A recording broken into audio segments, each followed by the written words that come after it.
Would you say the same thing about BLM riots? That they were mostly peaceful? I mean, and therein lies the problem. No, I'm asking about the story. Wait. No, let me finish. I think individual. All of these things I think sound a like journalist. they would make you the enemy of the people. Okay, did you ask me a question? Then okay.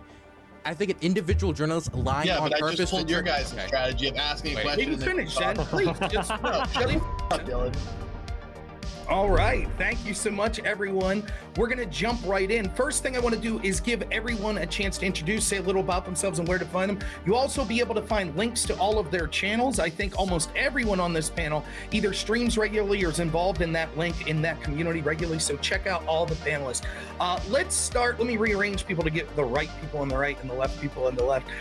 Let's start with, on the top left, let's go with Destiny. Go ahead, tell us a little about yourself and where we can find you. Hey, what's up? My name is Destiny. I stream kind of progressive politics on YouTube at youtube.com/Destiny. All right, thanks so much. Next in the top center, Drone Tech, go ahead.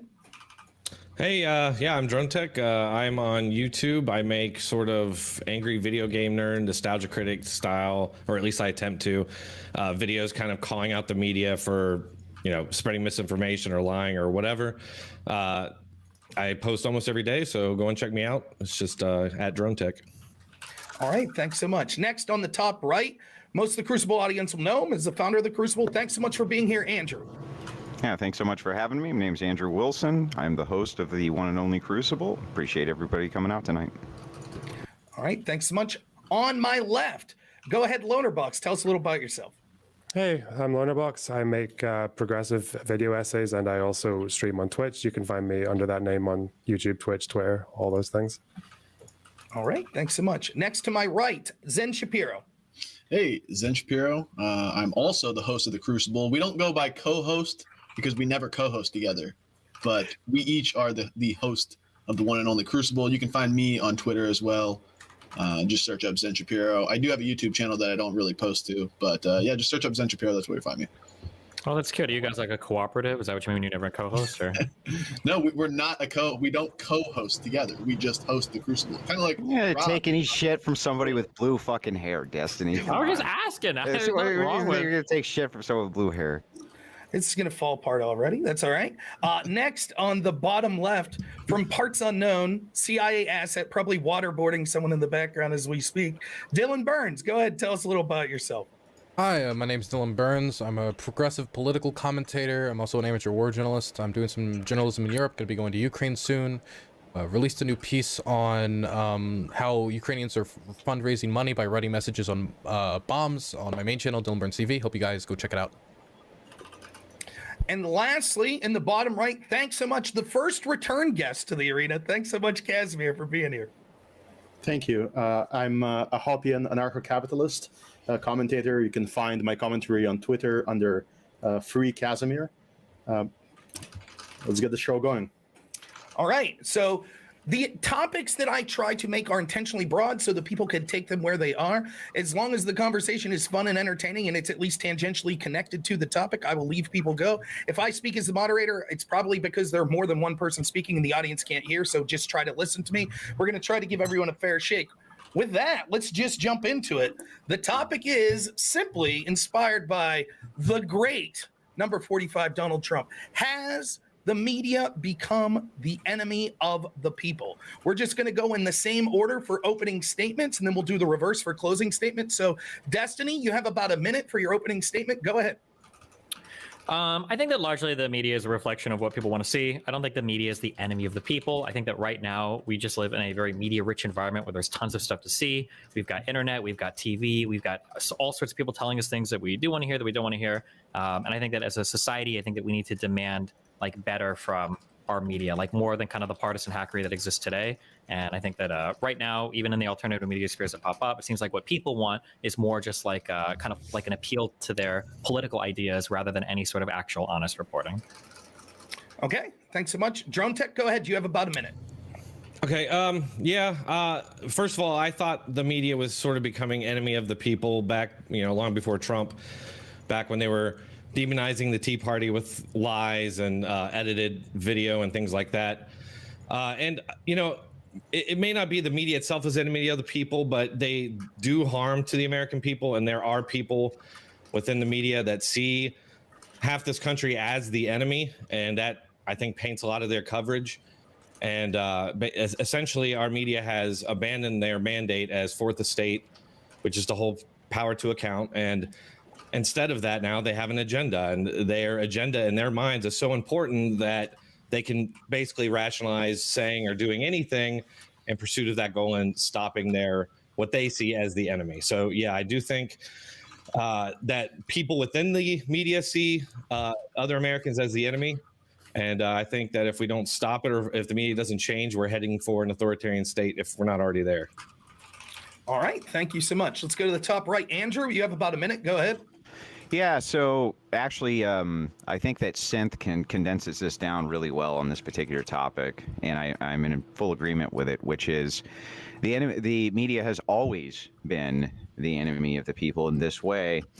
What they do is they hide aspects. They only present one aspect historically of either a conflict or a narrative, something like this. And because they only present a single aspect, they're trying to hide shit from you. And people who are trying to hide things from you probably aren't your friend. So this is a historic trend with the media throughout basically human history. So I would say I'm in complete agreement with that. All right. Thanks so much. Lonerbox, you have about a minute. Go ahead.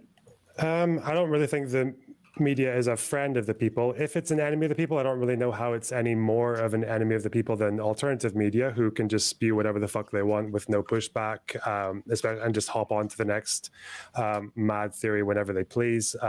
Yeah, I guess like people on the right will say that it's an enemy of the people because of COVID and Hunter Biden or whatever. People on the left will say that it's because they fucked over Bernie Sanders or because they called Jeremy Corbyn anti-Semitic. I think more systemic thing you could look at with media is maybe just the deregulation and how it's been very easy to make massive conglomerates and mergers so that you have a lot of concentration of power. I don't think it's just capitalists giving people what they want to see necessarily. I think like Rupert Murdoch admits that he loses money on some of his outlets because he wants to push his right-wing message. So yeah, I think mergers might be a big thing to talk about, but yeah, who knows? Okay. Next, let's go over to my right, Zen Shapiro. Yeah, so the enemy of the people, I think we need to identify precisely what that is. And I would argue that it's nihilism. And I wouldn't also reduce the media to just the news media. I would include, music, movies, sports, video games, all that stuff I consider to be media. It all pushes this nihilistic and frankly hedonistic message to the masses to where they lose purpose, they lose telos in their life. And their rejection of an ultimate purpose, an ultimate truth, leads all of their beliefs to just be arbitrary, relative, opinionated. So they're not actually able to make arguments. They're not able to make any positive claims about anything because I guess it always just falls back to it's my opinion versus your opinion, and we're either going to agree to disagree or whatever, or I guess just might makes right. So it's very problematic. It's always, I think I agree with Andrew that it's always been, the media has always been an enemy of the people. But I think it's important to identify precisely what that enemy is and where it's going to lead us to. And right now, most of society is very materialistic, attached to their physical possessions. They don't really look towards any further purpose, any metaphysical purpose. That's why we don't see people having children. We see the birth rates collapsing. And these problems are going to rear their heads a lot more in the future. I think we're just at the tipping point now. But I think the media and its effect on the masses really drives this. So that's it. All right. Thanks so much. Dylan Burns, go ahead. You're next.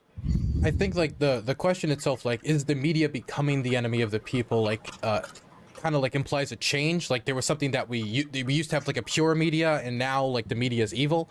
Where I think a lot of this is going to come towards like, well, the media has cherry picked its information or it has lied to you. But that type of stuff has been going on forever. I mean, the advent of yellow media was during the build up to war with Cuba, when we basically fabricated a lot of atrocities that were going on in Cuba. Some were real, but a lot of them were fabricated and stories in order to encourage the U.S. public to invade. And throughout U.S. history and German history and history of countries all around the world, stuff like that has happened, either because of the personal interests of the media outlet or the interests of the state trying to manipulate the media to be in their interests.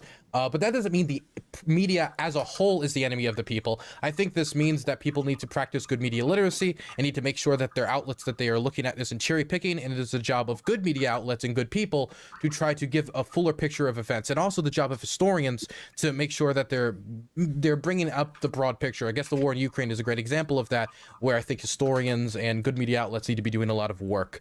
And I think we see a lot of the problems of today's media is because we don't have a decent amount of media literacy, and we see a lot of cherry picking in media. That's a basic statement.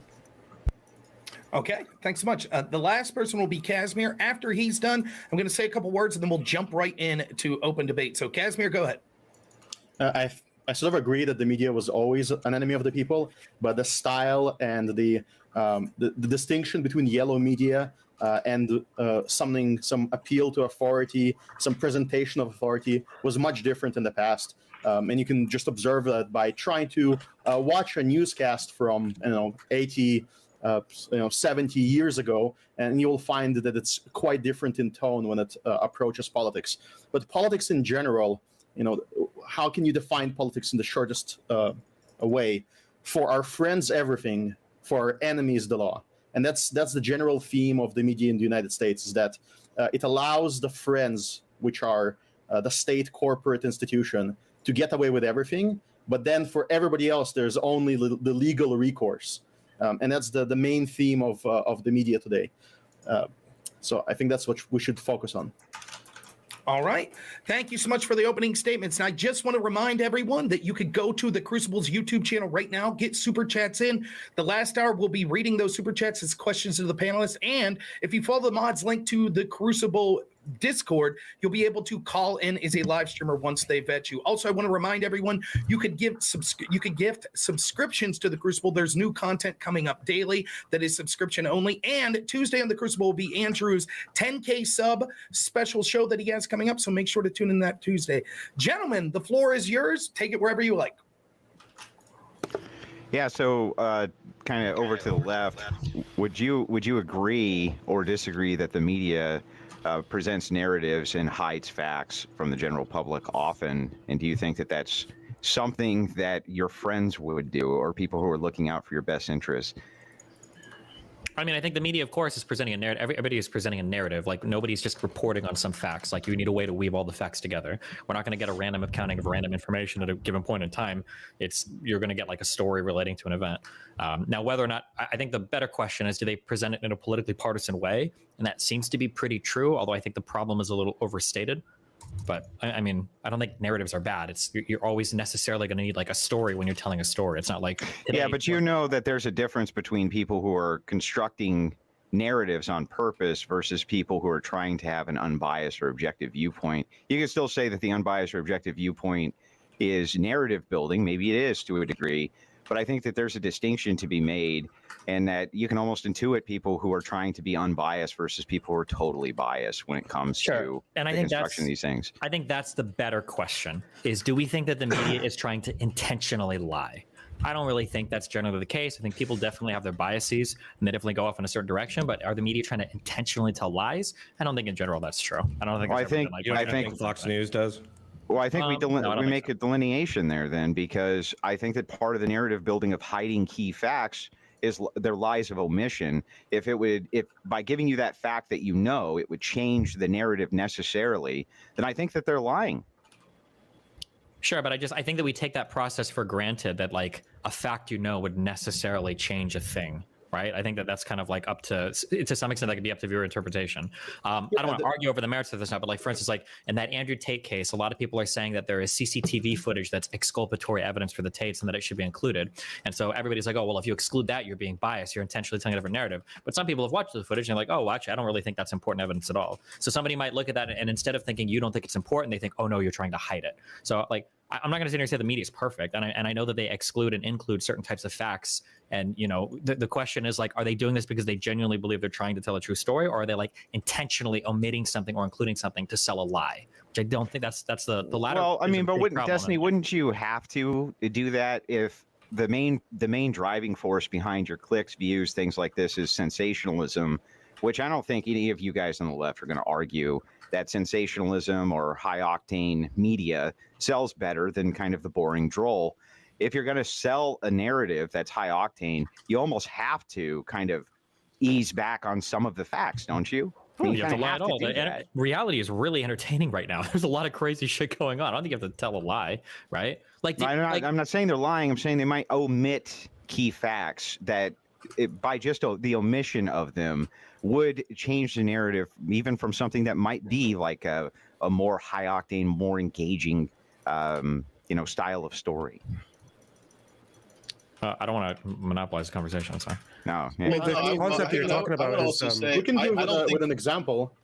They omitted an entire political candidate that was on stage with a Republican and Democrat. There was a candidate from the Libertarian Party, and the omission of the Libertarian candidate didn't have any particular goal of increasing the ratings. It was just based on the fact that they don't want to present an alternative to the politicization that they want. Well, There's no alternative to the two-party system. I mean, but if we put a libertarian on the debate stage, the odds of them winning are extremely low. And if we were to have everybody on the debate stage who ran for president, I mean, it would be a gigantic debate stage, right? They're only going to put the people up there who have a chance of winning. It makes perfect sense to, like in Stalin's photo, just crop him out, even though he's standing there right outside of the crop on stage and he's speaking and he has several punchy quotes. We can ignore all of those. We didn't kill him. He's still alive. I mean, like, Stalin killed him. We didn't kill him. He's still alive. He never had a chance of winning, so they didn't invite him. Right. Yeah, we're a bit more refined now. Instead of killing people, we're just disappearing them live on air. Do you think if I announced I was running for president tomorrow under the Labor Dylan ticket that they would have to put me on the debate stage with the president of the United States?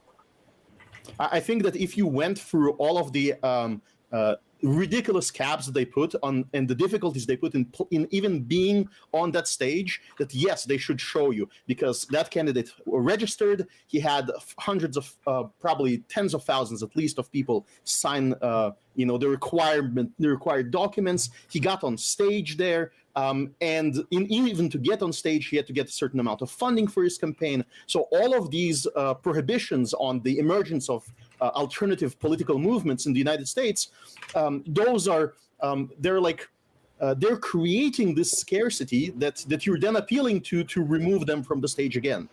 Yeah, like, I mean, why even participate? Well, right? it's not. Like, I don't think that's the problem. Go through it all, and but that's not the problem of the media. That's the problem of the system and checks and balances. The system that we put in place that is built for a two-party system. The system is built upon it. The laws that we've introduced is built upon it. So if they're not going to include him because he doesn't have a shot.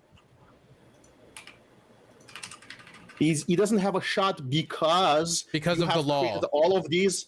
Because you have created all of these laws that make it very difficult. But that's the government. That's not the media. We have a widescreen monitor with 9 faces.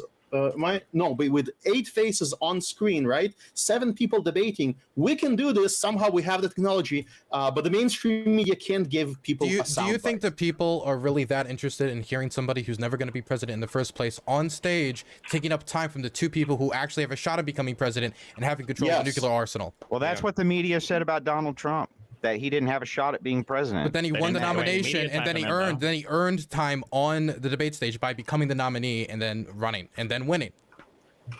Yeah, I feel like we actually saw this addressed really soundly with Bernie Sanders. People said that the media was avoiding Bernie Sanders because they didn't want to give him a shot, because if everybody heard what he was saying, they would like him. And Bernie didn't get very much media coverage, and they're like, oh, well, see, this is intentional. They're never going to cover him. But then there was a small period of time where I think it was after Iowa, New Hampshire, Bernie started to get popular in the polls, and all of a sudden, was it after Nevada? Yeah. All of a sudden in the polls, he started to increase, and all of a sudden he started to get a lot of media time. And there was a lot of mainstream attention given to Bernie Sanders, but it just coincided with his polls. And I think you can say the same thing with a lot of the Republican candidates as well. So kind of like this kind of double cope though, because with people saying that with Sanders, it's also like people, if you're from a fringe group, or you'll probably say that they're not reporting on us enough. But then if they get some success, like Sanders or Corbyn, then the media talks about them all the time. But because they're a fringe candidate, then the media talks about them negatively. Well, then it becomes, now they're talking about us too much in a negative light, right? So that's always going to go that way. There's this false idea that the libertarian candidate has to win to be of value on stage. What he has to do is to talk to the voters, to appeal to them, and to say, this is something rational that you should demand from your politician. Well, I mean, and then that demand gets reflected in the policy of the party, and the party has to be worried now whether those activated individuals who now see themselves in the trap, see themselves their position properly presented, that they will potentially vote against the other candidate or don't show up to the vote. And that's what they have to prevent. They have to prevent the right questions being asked. The thing is, if so the narrative stays where they want it. If this was the two puppets. If this was a university debate, then I think this would have an argument. But it's a presidential debate for who can be president. And so if you can't become president, then I don't think you should be on the presidential debate stage. I think that's a pretty. It was just a local state. It was a state debate between state candidates. Oh well, then I don't even. What I don't give a fuck. I thought we were talking about the national. Oh, of course you don't care. Of course, you only care if it's presidential. To get to the presidential level, I thought we were talking about the presidential debate. Levels, I don't know about whatever. Levels, they just cut you off, so it's a nice little circle. If he met the requirements that the local level set, and then they just said you're not included, obviously that's bad. I thought you were talking about the presidential level because I thought you were referencing something that we all knew about. I don't know about whatever state you're talking about. No clue. You don't even know about that event. I understand. That's well, you haven't even given the event. We all assumed you didn't tell it. Yeah. I thought that's what we were all assuming. That's what I assumed. Like, why should I know about this random libertarian that was in this local state that I don't live in? I thought there was a big presidential debate that was going to come up, and the libertarian candidate I thought didn't get on stage, and people were really upset about this. I thought this happened on one of the presidential stages. If you're just talking about a random state race, I don't think. You're talking about what was it, 2016? Gary, what was his name? Gary Johnson or whatever. He hit like 3 or 4% or something in the polling. He had to hit like 5% to get on or something. I forget. Well, I mean, but to bring this back to the actual media itself and whether or not it's an enemy of the people, I must like whether or not we're going to argue about state politics or the national election. I would like to look at the historic lens here and kind of state emphatically that historically the media has presented these narratives that are always biased. For one reason or another, they're never telling the entirety of the truth. Sometimes it's because there's regulations from the government or demands from the government of their different nations that say don't, due to national security purposes or whatever purpose they have, but we're not getting the full story. And so now the trust in media is basically gone. And again, I'd like to ask, like, if these people are hiding things from you often, and I mean often, why is it that we would think that they're our friends? Why is it that we think that they're there to help us? Let's deal with examples. Can I give an example? Yeah, let's give some examples. So, and this is where it comes into like Democrat Party or Uniparty, however you want to say it, and government sort of collusion. Like the media is out there saying, just basically repeating Democrat talking points as fact, where they're saying like Ron DeSantis is banning books in Florida, when that's not the truth. That's spin. Like there's no books being banned in Florida yet. And they know that, but they say it anyway. That would be one example. I haven't heard. The thing that I heard about the school bill was that there was the possibility that books that include like gay authors could theoretically come under additional scrutiny because a parent could bring charges to like a school for trying to gay their kid up, basically. Yeah, but do you ever think you're actually getting the fullness of the truth from any media source, or are they typically? I think you guys. We have a fundamental misunderstanding of what it means to like do history or do media. You're not getting the full truth from anybody. You're always getting a selection of facts, right? I agree. The question is let me tell you why it's intentional. Okay, that's what I want to know. Do we feel like somebody's intentionally omitting somebody, right? I think so, because if you look at this long list of mistakes the media has made over the course of like 20 years, every single time it's like they get it wrong, cutting against the Republicans, and that's because they're already in this footing all the time, looking for some way to get the Republicans, and so they don't check their facts and they fall for these stories really easily, and like that's why it happens. Like, you cannot find a story where the media got it wrong and it like hurt the Democrats. That doesn't happen. Well, I mean, the media like talked about like Obama's birth certificate. Like a lot of right-wing outlets, far-right outlets, talked about that endlessly, even though there was nothing to it. There, of course, with Hillary Clinton, when she was like the idea that she killed American soldiers in Libya or killed American personnel in Libya, that was ran with endlessly, even though after investigations and committees they found nothing for it. There was like endless stories. We could talk about like a million different conspiracies about Hunter Biden and Joe Biden that have been brought forward that ended up not really having much to it, or accusations that didn't end up having much to it, even though I guess my thing is like, just don't pretend that this is like a one-way sword. Like when the media gets stuff wrong, you only ever get it wrong with the Democrats. We're not playing the partisan. Drone Tech might be playing the partisan politics game. I'll tell you, the rest of us probably are not. And the question is, I know Republicans are involved in this too. So if you're going to concede that the media is almost never telling you the full truth, and they're always spinning the narrative to either sensationalize or to benefit their preconceived biases, is that? Well, no one. I don't think anybody conceded that. The question is, would you consider that a friend of the people? I don't think anybody conceded that. Well, okay, so you say you just did, Destiny, that you're never getting the fullness of the truth. You're always Right. No, That's wait, the no. Historians never get the fullness of the truth. Nobody gives the fullness of the truth. Yeah, we have. Okay, so you're conceding the point. Then you're conceding the point. Okay, one at a time. Let's leave Destiny go. Then we'll get a response. You guys both just conceded the point. I don't know what to tell you. No, how do you get around that? Point is that no. Your point is that people are making a malicious omission of facts. My point is just that you can't tell every. What do you mean? You can't tell us what our point is? No, that's what you're saying. Wait, are you just saying that people aren't saying every single fact about a story? Because that would be a really stupid We're point. saying that media outlets often use lies of omission in order to construct narratives, and that's not something a friend of yours. Just outright lies. No. Look. Can I say one other thing? Outright lies. Like on MSNBC, they regularly call they call Republicans terrorists. They say the Republican Party is a terrorist organization. Okay, the question is but that's a lie. Terrorist is a perspective. Okay, so I don't know if that's a lie. Okay, but the question is the media intentionally omitting stuff to try to tell a story that's not true? That's the question. Or exaggerating the truth. Sure, or exaggerating. That's the question that we're really concerned with. That they generally are, right? No, I didn't agree to that. That's what I said. It'd be good to have examples. The media tells the full truth, unbiased, doesn't sensationalize. Do you think that is that the dichotomy you're working with? Do you understand? Like, I'm just asking. What is that? What you think? Or no, I don't know if you're like following the point that I'm making. May I jump in? I think Destiny's arguing that might happen, but that's inevitable with humans. No, with humans. You just can't tell every single fact. Like if I tell you about World War II, I'm not going to tell you every single person that died, every single decision that was made, every single thing about. I have to pick and choose. Yeah, but that's not a lie of omission, right? This is we're talking about. Hold on. Holy shit. Is this the 45 IQ panel? What I'm saying is that you're necessarily. Go to World War II. This is a great example. No, what I'm saying. Let Destiny fucking finish. Jesus Christ. No, let him finish. I haven't even get to hear what he said. Let him finish.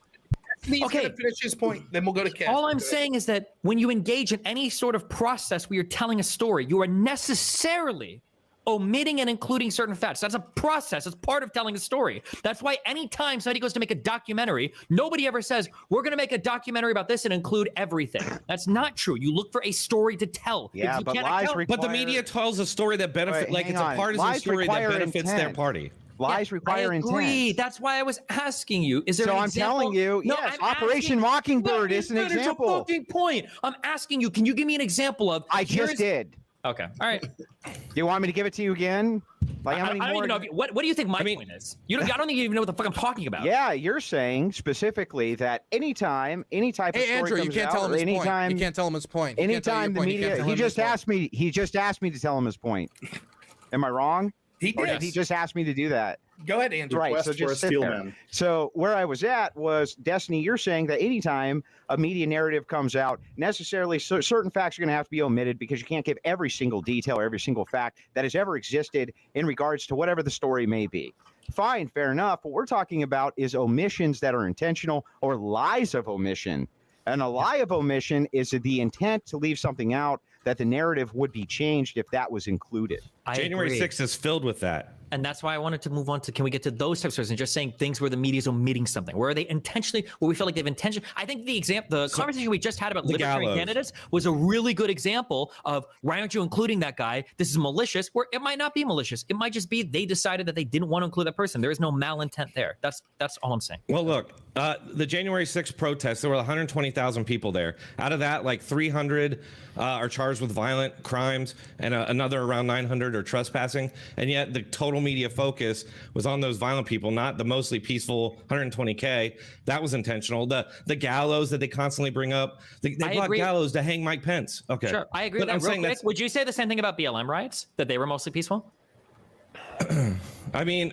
And therein lies the problem. There you go. Yep, here's the thing, but the media really wonder. That's a standard that the media preconceived notions, like whether or not your spin on the story is actually justified to be the narrative that we all go with. Okay, well, let me ask you, let me ask you guys a question then. The standards aren't applied equally, though, because it was an attack on the White House. Okay. What do you think was more noteworthy? The fact that there were people in the Capitol who went there, then went home and did nothing, or people who charged into the Capitol, broke into the building after going through multiple police lines, and then delayed the certification of the vote? What's more? What is more noteworthy, do you think, for the media to cover? Is there a chance that for TOS purposes we could steer clear of this particular topic? Is that Well, I'm just saying they don't. Okay. They didn't go out of the way to call that mostly There is peaceful. something in Dylan. common between the BLM protests that were mostly peaceful and the protests in the Capitol. But what was in common was that in both cases, the state, the people who are supposed to maintain law and order stayed on the margins, stayed in their helicopters, stayed in their drones. Yeah, and we can't dive into that on observed the YouTube. chaos. Yeah, that's Wait, not. wait, you don't can't. believe So this listen, though, because when people spoke. listen. No, wait, you don't. Sorry,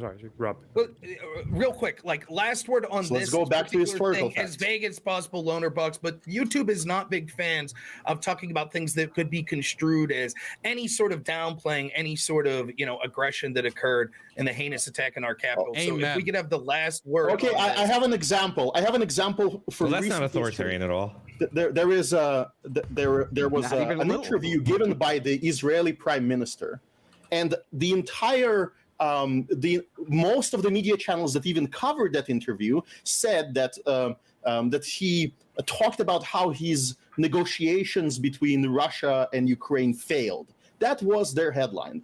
And that headline buried the story where he said it didn't really fail. It was that the United States and the Axis, French and German powers, decided to withdraw from those negotiations, to end them. It was them ending the negotiations, not Ukraine or Russia at that point. Isn't that the definition of negotiations failing then?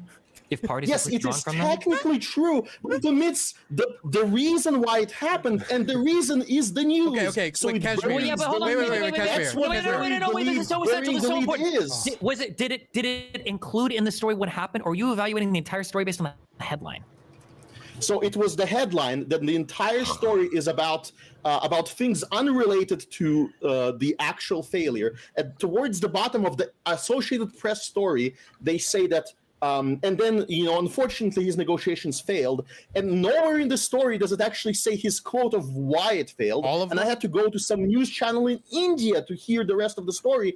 And then I had to watch the actual source in translation to understand what really happened there. And there were direct quotes that were sensational quotes, were important for the Americans to hear. Like, I don't know, maybe they were right to, at that moment, not negotiate for peace, but that was a story that was not spread to the American people. Why not?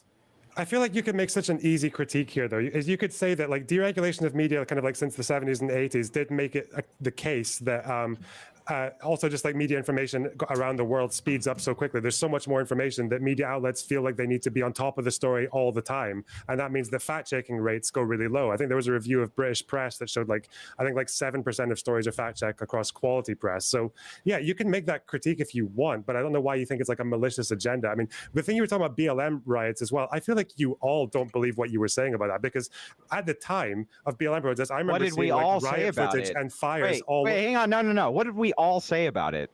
You were something about like mostly Who's peaceful, we all? Hang but- on. Who's we all? Because That's what the media said. Okay, look, if I misspoke there, you completely got me. Okay, I'll just say that when the BLM You riots mean were if you happening, straw man like half the when panel? I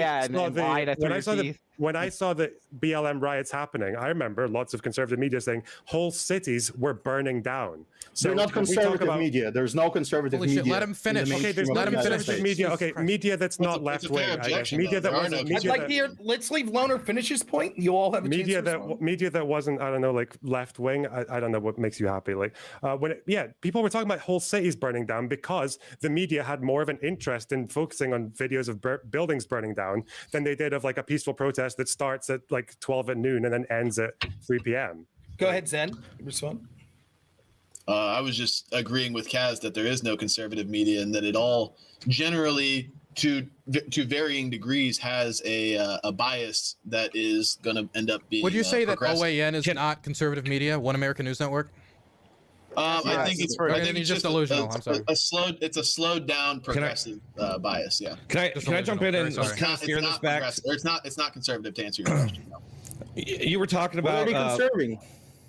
Yeah, what's the conservation? Wait, OAN wants to conserve the Are they values of the church. conserving OAN wants to natural conserve law? a ton of things. What do you mean? Or do OAN they wants to. just want OAN wants to. or do many- they just want a different tyrant? Like, what's the difference between DeSantis and Biden? There's no difference from a perspective. Like, there's some cultural difference. One defends one cultural did you ask values, me the a other question, defends or other did you cultural not? Okay. values. But in Well, terms of cultural their differences means that of affect the lives operation, of quite a their few means of people, right? operation is centralized government control. That's why he tries to abolish taxes, and the conservative media says, "Oh, look at what he's doing. It's welfare for the corporations." No, it's not. It's literally the OAN opposite. said that? I didn't know that OAN said that. You said OAN wasn't conservative media. OAN wants to conserve marriage as it was before when it comes to gay marriage. Many of their commentators, many of their talking heads on there want to roll back that. They wanted to roll back Roe versus Wade. They wanted to conserve many of the things, the Christian values of the United States that they love. That is conservatism as far as I'm aware. Sure. So- You know what? Maybe I'll give you OAN, that tiny, almost alternative media. What do you mean tiny, faction that tiny? barely- The president of barely the president of the United barely States got goes on there into the frequently. pool. It had to. During Trump's rule, it had to like fight to even get into the pool, and the pool kept kicking them out. Yes, that maybe they're the lone exception, the steam valve. Okay, well, Go ahead. And there are I'm lots of also efforts to okay. try and I get them can't interview the president of deplatformed. the United States. Okay, so I feel like they're kind of influential. They have millions of viewers. I feel like they impact people. You said there was no conservative media. There is conservative media in the United States. Right, it was a hyperbole. We should have said most media is not actually conservative. It doesn't represent conservative values. It's like conservatism light.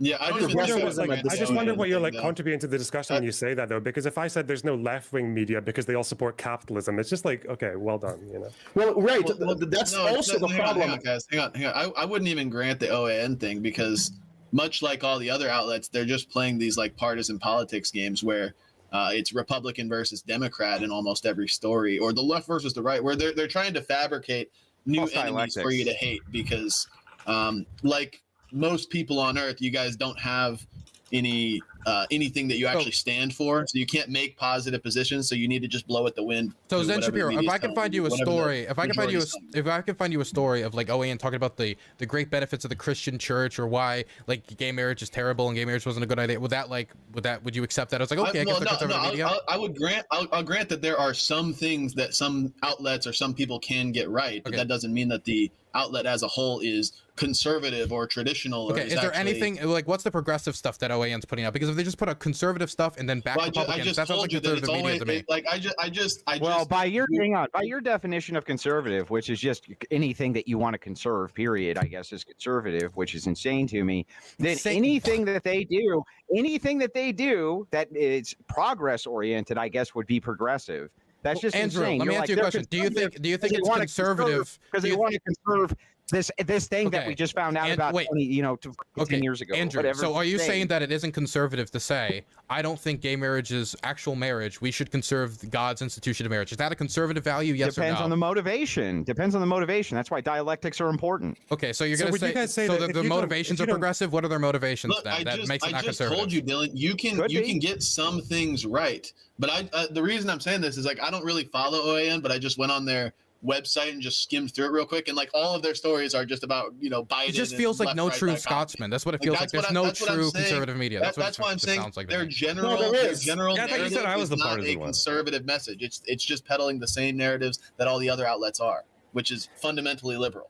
So if you don't see pretty much most of the media I would consider right wing as like sufficiently conservative, is that maybe because your ideas are like maybe quite far to the right of what like the No, average the issue American is that there's like thinks? literally no center right Republicans anywhere on the internet. So these guys are all like extreme right, and they're saying they feel underrepresented by the media, which is true. But I think you brought it up earlier, or Dylan said earlier that like Extreme. if we had a bunch of socialists here on the panel, there's literally no left wing. Well, I'm asking What do them you- to hang say on, that. hang on. Impossible to let What do Destiny you- finish a point. Hey, no, Impossible. what do you Impossible mean? for Andrew to No, let I Destiny gotta finish a get point. I gotta get Impossible. clarification here. Impossible. What do you mean far right? No, Is I'm anybody, asking. okay, I'm wait, asking wait, you hold on, wait. guys. Here's my question. Wait, Okay, wait, if wait, you wait, consider wait. yourself right on the panel right now, if you're a right-leaning person, can you raise your hand? What do you mean by right leaning? Exactly. Oh my God, are you I'm actually fucking economically serious? right wing. Okay, You're I'm all pretty sure. Okay, economically wait, okay, left-wing. okay. Hands up if you're right wing. I'm just curious. Let's just check out. Hands up if you're like right wing. Okay? For the Then you're general fucking right wing. economically, Yeah. culturally, Okay. Now, okay, here's, yeah, now, right now wing. here's. Okay. Keep your What hands is up. extreme right wing? What is I extreme can't. right? Just Just wait. We'll get to that. Leave Destiny Jesus finish his fucking point Christ. real quick, please. Put your hands up if you're right Dog wing. whistle for Nazis. It's not a. No, I'm not dog whistling anything. Holy shit! You're so Some triggered. people would say, dude. Some people would say that. Never mind. You sound Okay, like kill me. you're I'm It's sorry, not like I a forgot. I don't victim even know right what now. Come to on. think. Can I was gonna try? ask, I is there wanna- any Some right people wing would say person that here? we're not Is right-wing. there any right wing person here who's a fan of the Daily Wire? No. Okay, that's what I mean when I say you guys are all far right. Okay, you guys are very, very far Yeah, right. but that That's doesn't what I tell mean. us anything, Destiny. No, it means when you say there's no conservative Okay, hey, representation Destiny, in the let me United let me States, so let but me you're ask really this. saying there's no far I right didn't say conservative that, just so representation in you the know, United just States, so we're which is clear. saying there's I no didn't say that. left-leaning representation in the You know United States because there's no socialist or communist in mainstream we're- media either. That's we're the same the thing. ones who That's what I wanted to ask. Hang on. Stop. Time out. I can't Andrew, believe you go called ahead. me partisan. Everybody, Yeah. leave Andrew go. So let me ask you this, because we're the ones who sound triggered. I just got to ask you: Can all the left wingers raise their hand? Okay, great. All the left wingers have now raised their hand. Can you tell me? Do all of you guys accept the narrative of MSNBC? Nope. Too Broadly, capitalist. I think. Oh, so are you far left? Are you broadly far lined left, up, I think- Lonerbox? Yes, are I you am far far left? Lonerbox Yeah. is a socialist, isn't he? Well, He's what a do you mean by socialist. I don't far fucking left, know. Andrew? You accusing me Right, of being what a do you tanky? mean? I don't know. Exactly. This What do you mean? Isn't That's a Lonerbox- fair I'm joking. Lonerbox As in, I can own my is a position without being socialist. He's fucking fringe. weasel. He's fringe in Lonerbox is a America. socialist. He'll admit that. Do you think Lonerbox would say he's a mainstream left-leaning person? Like you guys are saying you're mainstream right-leaning people? We didn't say we were. You just Then why the don't you Daily admit Wire you're is far also right? socialist. If you're admitting you're not mainstream if you put your right-leaning, hands in your head, it doesn't make you smarter. holy shit. Okay. It's just courage. You May have I to already try go, to you know. interact and bring some- Conviction. May I try to? No, not yet, Rob. Please, We have please, real quick. May I try to bring? I think that maybe part of the confusion here is people are accepting Destiny saying far right as a pejorative, but I think he's just saying right wing as in doesn't find what we see that's called the right wing, like Fox News, to actually be right wing. Is that a fair? Yeah, I statement of guess what you're far saying? right is like it's a not slur to fair, these and we, guys. and we I'm can sorry. respond on our own. What I understand is he's looking at the political spectrum. far right is where used as on the slur. far right, there's fascism. On the far left, there's communism, and he's somewhere in the center. You know, the neoliberal left, the one that wants a little bit more welfare. But Andrew got for offended by it, and his from name is my literally Big position- Papa Fash. From my position, economically, And it's a everybody, joke. most You know people why? on the Hang panel are on the spectrum Leave on the Andrew left, finish, Andrew, then- including the Nazis who are also on the left. And so when Lonerbox tells me that he hates capitalism, I know that what he's saying is using the Marxist definition of capitalism, which is state corporate merger, which is fascism. And what he presents is a left-wing alternative to that left-wing ideology. All of them are left-wing. we can go into why you think culturally we Nazis can are speak. That's a socialist, separate but okay. conversation. But economically, the Daily Wire, economically, in the proposals they propose, they're still pro-government. They will still say, well, no, they still have these exceptions. They're pro-war. They're pro-neocon, right? They just support different state corporate industries. They support Raytheon instead of supporting, Pfizer, for example. Although they supported Pfizer initially, so I don't know. I'm a bit confused about that one. So first Just of all, so we all know, just so you like, understand- Nazis, Wait, Hang he on. said it. He said it towards Loner. You gotta let Loner respond. just a really quick fact check, right? The Nazis God. murdered communist socialists, and they also murdered people in the Nazi party who wanted to put the socialists into National Socialists. So, okay. And communists I murdered just wanted to- Nazis. What's your so point? And communists killed communists. So what? Yeah, they killed everybody, man. What are you talking about? But When people rise to power It on a doesn't- socialist platform, it collapses into tyranny as Okay, it always does, okay, and then yeah, they start killing each other. Yes, that's true. That's great. Okay. And then a historian of your type, a member of the media, will show up and say, this is called privatization, because he will mistranslate some German historian. He won't delve into the details, and he won't present the alternative position. And when you go to, it doesn't matter which media. If you look at, Destiny mentioned World War II.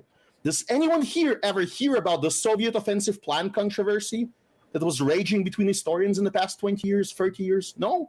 Nobody does, because it's not can you important elaborate to on that? Soviet mention. offensive, yeah, like American offensive against.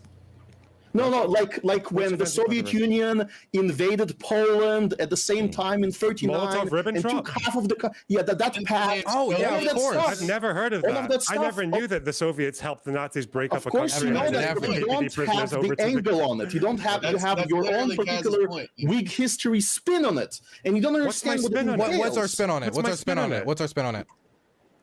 Dude, the he's giving an spin is to example of a lie by minimize- omission. The spin is to Who lied minimize about it? the fact that one of the allies in World War II was a person that was a group that was supplying Nazi Germany with resources Okay. throughout 2 years Yeah. of the war. Iron- and then You know became an nothing ally about our of the politics. West. Yeah, You we know knew that. nothing I'm about our trying to give you politics. facts about You know that. nothing Because about the our United politics. States are playing up Soviet fucking Russia. What the fuck is even What do we say happening about right doing now? that? Yes.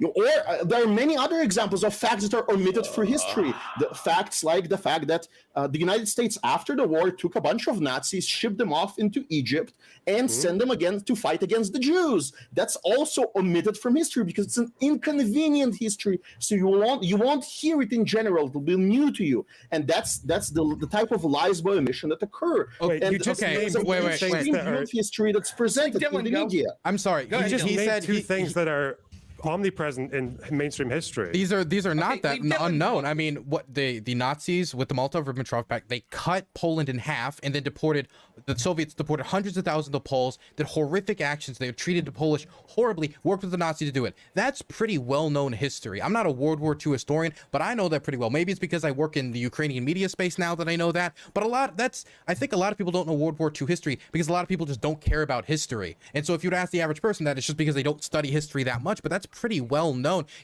America doesn't really play up the Soviet Union much, I don't think. Yeah, this All is right, all. if I That's can- all mainstream history that you just said, Cosmo. If I can jump in, this would be a good spot to do it. I want to give just a brief reminder to people to go ahead and subscribe to the Crucible. There's members only content coming out. So on the Crucible YouTube channel, you can become a member and get access to that content. Also, don't forget, we got a special 10,000K sub special coming up Tuesday. Now, I had a caller call in, and I think this is someone that people might know. They wanted to give a special message here. So before we get to the calls in the latter hour, let's take this call right now and see how this goes. It's clear. As a democratic socialist, I may share axiomatic similarities with people on this panel, but I've clearly intellectually outpaced them. You have a moderator here that fell for General Alden's plan, so it's a shame that someone of the intellectual and deontological capacity, such as myself, couldn't be on this panel. But I want to remind everyone to get in their super chats and become members of the Crucible. I'm going to go hang out with my cat now and talk about transgenocide. All right. So thanks. I don't remember that guy's name, but nice of him to call in and remind us about all of our shortcomings. So if I may, remember, get those super chats in and follow the link if you want to participate to get into the voice chat in the final hour. If I can maybe steer this in a slightly different direction, would the people on the right that seem to be making this claim that there is this omission that's malicious in a certain way, are there certain cultural issues that you see the majority of the media pushing in one direction that you would say would be an enemy of people that don't believe those cultural values? Yeah, well, okay, so hang on. Let me steer this back too, because I feel like it got evaded multiple times. But Destiny, do you believe, and Dylan Burns and Lonerbox, that the media just randomly omits facts? Like they just randomly do that? They're just like, it's just a random sequence of events? Or do you think that there might be some intention behind that? It is by definition not random. When we decide we want Right, to oh. stories, yes, that is correct. Okay, We're so if it's by choosing. There's a definition- normative process. We choose what we want to do. So then if it's not random and they're picking the facts that they want to omit, and if they omit some of these facts and it changes the narrative, you don't think for a second that that might be intentional? Or do you think might that be you could grant us profitability, it might with be a little bit of accidental. charity that there's some intentionality I don't have to there? be charitable. It is intentional. To reiterate for like the 50 millionth time, my question was can you demonstrate where they are intentionally omitting facts to tell I just a lie? did with your own logic. You just said to me verbatim, I said that it was intentional. Okay, Andrew, I never Andrew. disagreed with that. Of course it's intentional. You're so trying to if tell it's a story. The And is that question is, something are they... a buddy of yours would do? Or So Andrew, Yeah, The fact everybody of Destiny, would do, of course. the fact that these lies of omission always benefit one party and always go against the other. They don't don't see always that? benefit one party. Fox News is probably going to tend to benefit the Republicans a bit more. MSN, Right, BBC, for sure, CNN, probably for going to sure. choose to benefit their people Right. a little bit more. Yeah, of course. I'm talking about when I say that, I'm talking about Democrat kind of leaning media, which is the majority of media. I would imagine. I don't know if it's the majority of media, but I would imagine Democrat-leaning media is probably going to the things that they feel are important are probably going to more closely align with Democrats. Yeah, of course. Well, they're Most people driving. that are- That's driving our cult. I mean, that's driving everything, is what they're saying. Fox is just right-wing conspiracy theories, and so anything they say, at least half the country's not gonna. Fox says that CNN is left-wing conspiracy theories. I don't know what the point of that statement is. Yeah, but Fox is one channel that's Fox is one channel that is not treated seriously by any of the others. Fox is the largest cable media channel in the United States, and I'm pretty sure conservatives dominate the airwaves. If you ever turn on an AM radio before you're driving, right? And they're constantly trying to get it shut down. Like they were on The View yesterday saying people at Fox should be arrested and charged. Yeah, I remember the AM. People on The View in charge of the DOJ arresting people on Fox News. Do you remember in the AM days when they wanted the fairness doctrine? Do you remember that? I think they were like, yes, there was yes. You were alive for that. You're around the same age I am. You're in your late 30s, right? I thought I'm in early 30s. I thought fairness doctrine was kind of gone in the 2000s, early. I don't know. 90s. But back 90s, when AM was king, they had that whole fairness doctrine thing. They were upset that the conservative media was too oversaturated with the narratives, right? My fairness doctrine was abolished in '87, I think. Okay, so this was literally before my time. But well, they were really trying to bring it back in the '90s. I thought it wasn't. They were trying to bring it back. I think they were trying to bring it back all through the time that Rush Limbaugh was in front of the EIB mic, right? Exactly. I mean, all right, what you see the media. Can you explain for our audience what that is? Because, like, just the term fairness doctrine. What does the fairness doctrine basically just said that for all the time that conservative hosts had on the air, you had to have an equal amount of time. Air America was like one of the big beneficiaries of this. It was a left wing, kind of like with Randy Rhoads. Channel. With Randy Rhoads and all these people. It failed miserably because nobody wanted to listen to that. But yeah. Well, I mean, go ahead, Andrew. Well, I was just going to say, the point here is that obviously the left wingers thought that there was a lot of omission that was going on, a lot of narrative building, and a lot of things that were not being representative of their worldview, their history, things like this. They wanted the government to actually come in and create a fairness doctrine, creating equal time between both. And the thing is that as we kind of go through this, Destiny, Lonerbox, Dylan Burns, I kind of know Destiny's position, but like Lonerbox, you would have to agree that the media does lie by omission, whether it's on AM waves, whether it's nationally, even locally, in order to narrative build, and that's not good for us, right? I think whether you're doing history or media, you're always omitting. So and people will always accuse you of lying by omission. Yeah, but I'm talking about the intentionality, though. Well, then you'd have to maybe give examples. I mean, they probably do. There's probably an agenda with like almost every media outlet. I mean, some people will say it. Like Rupert Murdoch will say that he loses money on the Sun newspaper in the UK because he wants to push an agenda. He's probably going to lie by omission when he's doing that. If he wants to talk about like Muslims in the UK, he'll always say bad things. He'll never print good stories because that's like his agenda, right? But I would ask you then, what would your ideal like media outlet friend of the people do? Because like if you're saying that it's not going to lie by omission, then it's just going to be like a random fucking fact generator, right? Like it's just going to tell you like, oh, the temperature in Cairo is like 39. Like a kid got hit by a car. No, that's not true. First of all, a lie of omission would be intentional. Right? It would be intentional. So understand that a lie requires intent. Nobody on this side is disputing that you can get facts incorrect unintentionally. What we're saying is that there's a media narrative which exists that they misinform on purpose and historically have always done so. Can we get examples? Can we work? We just gave you several examples, but I can give you some more. Let's just work around. Wait. Let's just work around one example. We can all talk through that instead of just like vomiting out a ton of random things. Let's just work through one example. Go ahead, Drone Tech. Do you got one example? Well, okay, if we're going to do another one here. So we constantly hear, we're constantly reminded about January 6th. We're constantly reminded about Charlottesville. Wait, no, one example. One example. Do you want to do January 6th? I'm just saying those are two examples of right-wing violence. That's more than one. That's twice as many as one. Okay. Let's just stick on one example. We'll say do not do J6 again. We'll say the attack.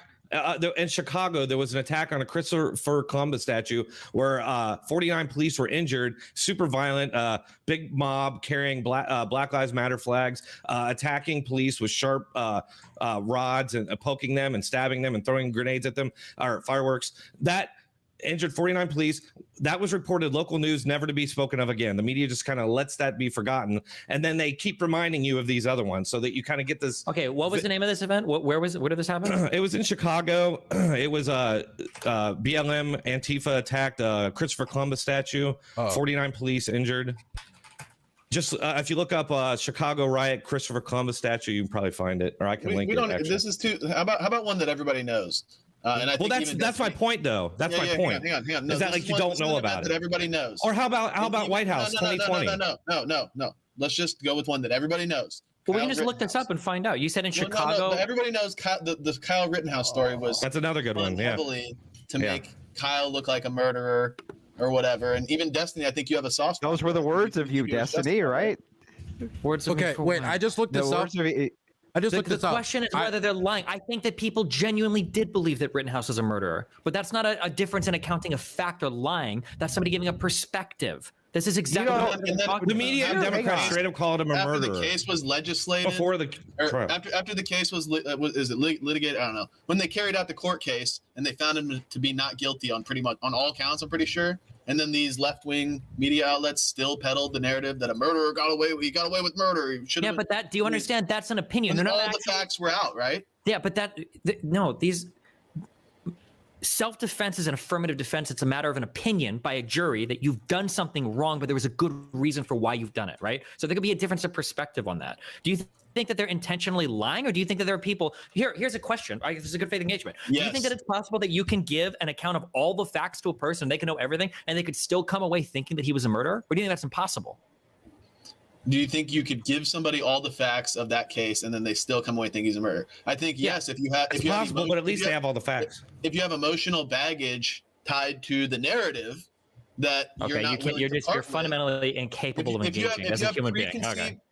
If you have preconceived biases which you're not willing to part He's with, engaging right now. Hang on. What is he not engaging? What is he not engaging with? In his idea, there's only one what are you talking interpretation of reality. You guys don't understand that there's perspectives you can have on issues. That's why you But can't. the interpretation that is pushed out is always. Let me answer because I just told you that if somebody from their perspective has preconceived notions about the narrative that went down, and then they're presented with all the facts, but they're not willing to part with their preconceived notion, yes, they could still conclude that Kyle Rittenhouse was a murderer.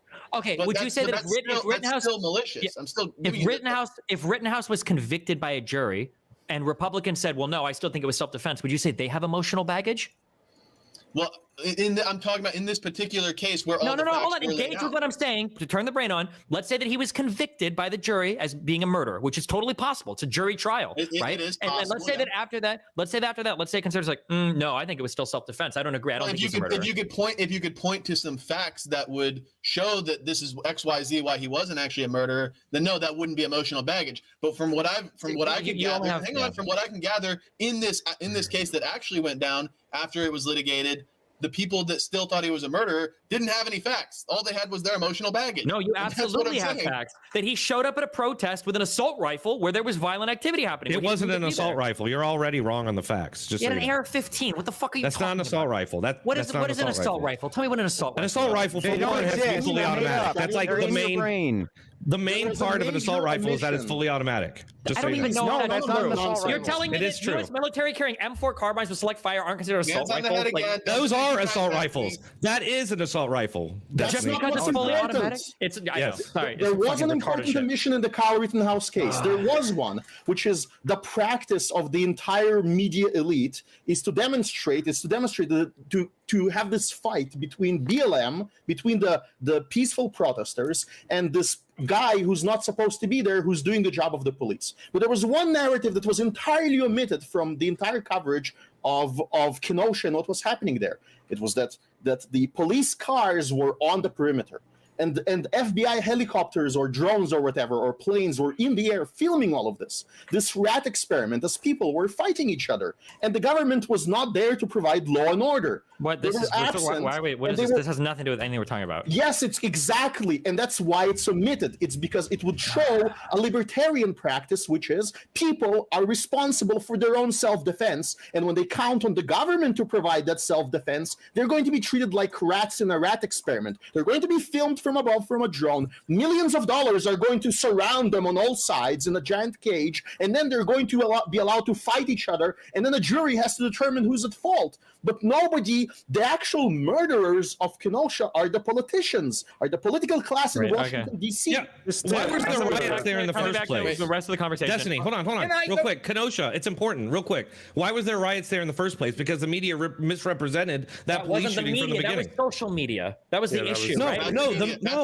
That's media. No, the it was media purposely. a 15-second clip on TikTok. Purposely? No. Show me evidence of that. Show me evidence. I will. The media purposely omitted that he had a knife. They purposely omitted that he was a threat to kids in the backseat of that car. They made it sound like the police just shot him because he was trying to get away. Wait, was this in the initial reporting? No, it wasn't. The initial reports was just a thing that blew up on fucking Twitter. That's why everybody was fucking protesting, because nobody had any idea what the fuck happened. Let me do this. Let me ask both sides. Same thing with Michael Brown. The media. I just want to summarize my last point. I'm just going to say that, like, the fact that you can't even conceive that a person in good faith could disagree that Rittenhouse didn't defend himself, that he was actually a murderer, is like you're partisanly gone. And I'm somebody that I support versus why it was self-defense, but you can't even engage with that idea. And then you're trying to. We're sitting here engaging with it. You're not. You're saying the only way somebody could believe is they have emotional baggage. Let me see if I could ask each side a question. Let me see if I could ask each side a question and rein this in, right? For the people on the right, if the media, like say CNN, say my boy Brian Stelter from my shirt here, if he accurately reported all of the facts of the Rittenhouse case and let the people hear all the facts and then said, I think he's a murderer, is that the media being corrupt, or is that just someone outlining the facts and having an opinion? Are you asking me, or? I'm asking the people on the right. Oh, right? I think somebody could have that opinion without them lying, or I mean, they might just genuinely feel that way. Like there are some people who are given all the facts, they rarely ever defend. But the difference, what I'm isolating here is like, is the problem that they have an opinion, or is the problem that they're omitting facts? That's what I think the problem is. They have an opinion, they have a slant, but it's not lying. It's just people representing their opinions. It's also that opinion is a part of media. That's actually a problem. If you look at journalism in maybe the 40s and 50s, now there are exceptions. There's always outliers, right? Not everything, but there is general idea that there is a distinction between the opinion, the person, the analyst, the analytics, and the presentation of news. And the core of that idea is that the newsman is your eyes on the ground. Your eyes are not supposed to be doing the thinking. Your eyes and your ears should not have opinions. And in fact, if you're a journalist on location, or you're a news anchor that is just reporting the dry news, you should be as dry as possible, and your opinion should be as hidden as possible. And the language of the time, 7 years ago, that was generally the language. It was generally how they presented the news. And then there would be a separate segment where they would have a panel like this one, where people would be able to express their opinions. And if somebody is a journalist, would not be able to even appear ethically on that panel. They would not be that type of person. And yet now we have all of this merged. And in fact, if you go to a school of journalism, they will say, well, being unbiased is impossible, therefore we shouldn't even try. That's the new angle. And it's completely different from the past. So yes, I would say if the media was always the enemy, now it's more overtly so. So let me ask the left this question real quick, right? Does that mean we get to answer? Because if more people had to answer, sure, go ahead. I'm saying that because Destiny did it last time. I'll ask the leftists real quick, right? If we could separate the idea of their opinion versus the facts, I'll ask the left this two-part question. If they intentionally omitted facts of what went on with Rittenhouse, would that be considered unethical and a lie? And do you think there were certain outlets that intentionally didn't report things like that Rittenhouse was shot at first and that Rittenhouse ran to the police and things like that? It depends on it. Like, it might be, here's what I'm saying. Okay. You might be omitting a fact because you don't think it's important. You don't think it's relevant to the story. Now, some people might say that's bad faith, but like, I think there are legitimate disagreements. For instance, was it relevant that 2 weeks beforehand, I think it was 2 weeks beforehand, that Rittenhouse was like in a parking lot saying like, oh, I wish I could shoot the fucking people going into Target or robbing a store or whatever, right? The judge thought that wasn't relevant, that part of his character was not relevant. A lot of people think that is relevant, right? But you can have a legitimate disagreement on that. So if I watch Fox News, I'm guessing they're probably not going to talk about that. If I watch CNN, they're probably going to talk about that a lot. I don't think either side is lying. I just think they're using a different process to come to what they think is an important fact to report about that story. It's funny you mention that because that's exactly what you'll hear on like far left media is like, oh, no one spoke about the time when he said he wanted to kill people 2 weeks earlier. Like that's actually something that people said on the left a lot. But I mean, I watched this from the UK, and I remember even just like absorbing a lot of this from like AP or like the Guardian and shit. And like, I mean, I thought, and I can't remember if it was a CNN or an MSNBC report during the trial when they said that it looks like he's going to get let off. Like it looks like the prosecution's not having a good time here. So I mean, I was able to come to the conclusion that he was innocent in that from like mostly just absorbing the same outlets I normally would. I didn't have to watch Fox News to get to that conclusion. And I think as far as people still calling him a murderer, isn't it? You can correct me if I'm wrong. I thought the people that Rittenhouse was like having a problem with now was people like Cenk Uygur and Whoopi Goldberg who were saying that. But that's also like there are sections of the media that are dedicated to opinion. Like those people are known for, they're not supposed to be reporting like factual. They're supposed to be like giving opinions, which is a legal right. Well, so hang on. you can have that side of the media as well. Real quick, can I just interject this real quick? As I've been listening to this, as the back and forth. Destiny, I'd like to ask you a question. Going back to this, would you consider people who are online who are reporting to have some type of media influence? Would you think that people who are online who are discussing these various topics, this and that, they maybe reach large audiences, could have some significant influence on this type of thing? Yeah, of course. On narrative build, of course, right. And so I just pulled this up. Now this is from you. These are your words.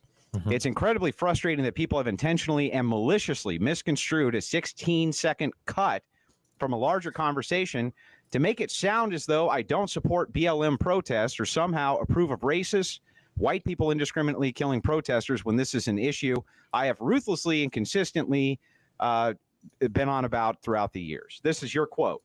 Mm-hmm. Those are people who are purposely misconstruing what you said and lying. Is that true? And you just got done saying that these are people who have some degree of influence in the discourse.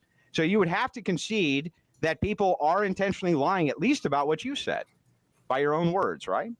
I don't know why you think I'm conceding or disagreeing with you at all. I'm just saying that most of the times when people are assuming that there's like some malicious thing happening, sometimes there can be a legitimate disagreement of facts. Your exact words, it's incredibly frustrating. People have intentionally and maliciously. Yes, that's the point. So for instance, I think that you can have a legitimate disagreement given all the facts. You can have a disagreement over the Rittenhouse thing. However, what was the name of the, was it Covenant High School or Coven High School? Who were the kids that Covington, right? I think that was malicious. That was a malicious cut. I don't think, given all the facts, a reasonable person would ever think those kids were acting poorly towards those people. It only happened because of that malicious cut. But I think that everybody thinks that the media does that all the time. But I think in general, what the media does all the time is they choose the facts that they think are important, and they omit what they don't think is important. And there might be some bias involved in that. Sure, everybody's got their political leanings, but I don't think the majority of it are these malicious cuts. You don't think that they sensationalize? Yeah, but you did say sensationalize and lying is not the same thing. You did say that these people were malicious towards you. Those were your exact words. Were have intentionally and maliciously done this. Yeah. Do you think I'm saying that? I literally just gave you an example of the mainstream. Yeah, you did. But what you said is that if all the facts were presented, you don't think a reasonable person would ever come to a different conclusion. That's what you just said. Yeah, that's correct. So if that's true, then Zen Shapiro was right. And when you told him just moments ago that it's insane to say that if a person had all the facts, they would always come to the correct conclusion, you're thwarted by your own words, Destiny. I'm not saying that in every single case they would. I just gave you an example where there are some cases where, given all the facts, people might still disagree. For instance, Rittenhouse. But in other cases, given all the facts, I think people probably wouldn't disagree, like the Covington High School kids. Bro, there are still people to this day that think that he was like some, racist KKK member. Like that still does. What does that have to do with what I just said? That insane people, retarded people can think that can come to a retarded conclusion, even given all the facts, or some emotionally driven conclusion that is incorrect, given all the facts. Okay. Mm-hmm. And okay. You said that people can't do that with the Covington. Yeah, well, he said that given all the facts, a reasonable person would never come up with that. Wait, when did he say that? Because I don't think given all the facts, for some cases, for the Covington thing. He just said it, Dylan. We did it. For some things, I'm saying if there's been a bad reporting, like a malicious selecting of facts, then yeah, you might be able to come to totally different conclusions. I agree with that. But for the Covington kids thing, if you show me a person that thinks that those kids were evil and racist or whatever, I'm pretty sure if we watched all the footage together, they'd be like, okay, probably not. This is bad reporting. Whereas on the Rittenhouse stuff, even with all the facts, I think some people can still disagree that it was murder or self-defense. So, I mean, well, which thing, this is so weird because you're speaking out of both sides of your mouth. Which thing is true? Is it true that that people have maliciously gone after you and they have misconstrued what you have said in order to advance a narrative by lying intentionally, which you consider to be pushing of a media narrative? And you say that if given all the facts, they would never come through with that type of result. That's what makes it malicious. Same thing that you just claimed was in Shapiro moments ago. Now you're saying, well, it just depends on the case. Maybe in some cases. Which fucking cases, man? Like, be straightforward. Don't be straightforward. Don't do the blah, blah, blah, blah, blah. Just tell us. I'm literally giving you examples. I just gave you 2 examples or 3 examples. Yeah, you gave more if you want. Some subjective example. I don't understand. What's the differentiation point? A subjective example. I gave you an empirical differentiation point. I told you the differentiation. I can repeat it, but you're so busy trying to get... The differentiation is that I believe that there are certain times when the media is cutting things out, not because they're trying to spin a lie or tell somebody something that's non-truthful, but they genuinely have a disagreement on which facts are important. And I think there are other times where we can be more critical of the media. We go, well, I don't know why you reported this in this way. This doesn't seem like you were just like trying to select what was most important. It seemed like you were actually telling a lie. Those are two different things you can do. Right, so they were lying via omission, or they were just straightforward lying, which is what we're saying the media often does. Well, what if there's an alternative, though? Oh my God. What if Destiny, do you agree that it's at least somewhat common for the media to want to be the first one to report on a given phenomena, whatever it may be? Rittenhouse, it's called breaking news. Yeah. So, yeah, and maybe in order to be the first ones to break the story, they might disclose whatever they know, not having acquired all of the facts yet, but still providing, some narrative based on what they do know, but knowing that they don't have all the facts. Does that happen at least somewhat often? It's possible. I made that point earlier. Come on, don't tell me it's possible. Tell me it fucking happens. Of course, yeah, it happens. Yeah, that's why I don't like breaking news reporting. Yeah, everybody does this, unfortunately. But every I don't think it's malicious. That, right? It's not malicious. It's people just wanting to be first. Yeah, then it sounded like you were agreeing with us because I made that point earlier. You don't think it's malicious to disclose some narrative on a given story, knowing that you don't have all the facts, just so you can be the first one, sensationalize it, and get all the clicks? You don't think there's any? We can argue that it's reckless. We can argue it's recklessness bordering on maliciousness, but it's different than telling an outline lie. No, wait, Zen, I would ask you then, because this is the point that I made earlier, because that even sounds like you're almost making my point that it's not necessarily malice, but it's more of a systemic issue, because like right now, if I'm saying that one media outlet is malicious. Yes, yeah. So if one media outlet doesn't report breaking news recklessly and without all the facts, then other ones will. So like, do you have a proposed solution for that? I feel like I suggested earlier, like the deregulation was a big problem. Mergers are a big problem. So hang on. First of all, the topic is not about solutions to this problem, but even if the problem exists. So you're moving the goalpost instantly. If you want to have that debate, that's a whole different debate. But right now, we just want a concession. This problem is real and it exists, and that probably makes the media itself an enemy of the people. Yeah, if you're going to make that suggestion, then because then in that case you sound like every single far left, like Jeremy Corbyn supporter in the UK, because they made the exact same complaint. First half, it was the media just doesn't talk about him enough. Not enough people are exposed to his ideas. 2019, lots of people are exposed to it, and he gets less votes. Then they'll say, oh, it's all just malicious reporting. But even though most of the time the media were just like reporting on his fuck ups. I literally don't care about any of that. I just want to know if, based on the facts that you've heard thus far, including Destiny's own quote about the maliciousness against him by people he considers to be media, do you think that media omit on purpose? And is that something you would consider an enemy to be doing if they're maliciously going after narratives that hurt you? I've already said in general, I don't believe the media does it maliciously. No. You don't think that's okay? Let me bring up, since you like MSNBC, you don't think when they bring Malcolm Nance on there and he says your Republican neighbors want to kill you, and that's part of a larger narrative that not just comes from the media, but from Democrats, like Biden saying, MAGA Republicans are semi-fascist, and don't you think things can be opinions? Do you think that they know they're lying, or do you think they might actually believe these things? Well, that's what I'm saying is like that's a message that I'm saying that's what makes the media an enemy of the people. No, they're you're using saying they that lie, and that makes them. Well, no. This is a separate issue from lying. I mean, this is just straight up demonization that they're doing to build up a case for basically taking away rights, like the First Amendment, freedom of speech, like these hearings that you saw the other day with the Twitter file hearings. You had Stacey, I can't remember her last name, Perkins or whatever, the Democrat, attacking Matt Taibbi and Schellenberger and saying that, oh, these guys are a threat to us by criticizing and scrutinizing us. They're a threat to us, so you can't do that. Basically setting up this idea or this system where they have free speech, but you don't have the free speech to come back at them and scrutinize them because it's a threat to their safety. It's the same thing with the unseen January 6th footage. They said, "Oh, we can't let it out there because weren't they doing literally the exact same thing we're doing right now?" Dude, just stop bringing that up, man. You've got to stop. The January 6th stuff, we can't talk about it. We can talk about my bad. The Twitter files. Fair enough. That's a good point. Go ahead, Destiny.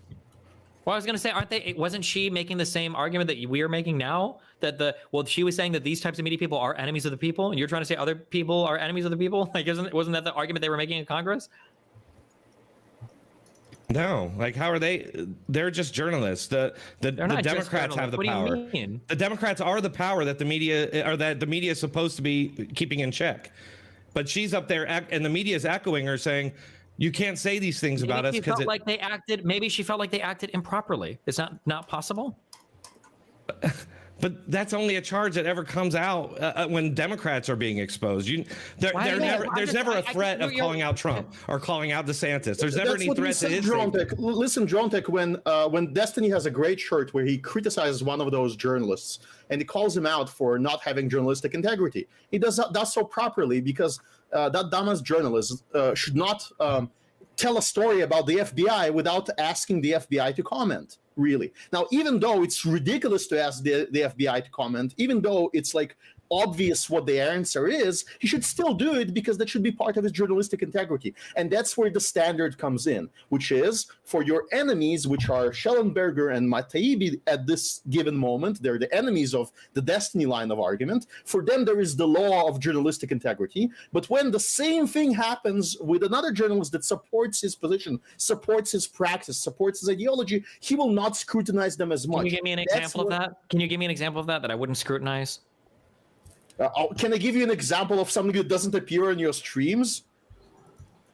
What? Like, that's what I'm saying. I'm asking you to give me an example of a journalist I'm asking criticizing a journalist, it'll be Matt Taibbi, right? You just accused me that if it was a journalist on my side, I'd let them get away with partisan hackery, and I wouldn't hold them to the same standard. Is there an example of me doing that? You would hold them to the same standard, but you generally don't notice when this happens. When a major story shows up, then the story is sort of allowed to be forgotten, and then we don't go back and we. What do you mean? What do you mean? You guys all joked earlier. I'm literally known for the fucking Rittenhouse shit in fucking Twitch politics. What do you mean I would let this get away? I literally gave you the example. You're right. Okay, so it's an exception. Now it's okay. So you just made that up, just to be clear, right? There was an example of dishonest information where you were spreading a lie for absolutely no reason. You're saying that on my end, I would let journalists get away with it. I wouldn't. I call them out when I see them do it on my end either. I don't think it's good to ever do that. Well, no, it's not. It's not dishonest. It was just recklessness, right? But that's not malice either. He just claimed to know a fact that he doesn't know anything about. Is that malice, or is it just recklessness due to ignorance or something? It sounded like he made a bad assumption, but okay, yeah, maybe. But actually, can I ask Drontek? Well, are you saying it was earlier? Wait, no. I'm talking. Yeah, that's no. I've been waiting for like 45 minutes. Or let's hear grant that is when you have or recklessness regarding the facts. If somebody said somebody did something without even saying it, yeah, I would say that's like maliciousness bordering on like or recklessness that borders on like maliciousness.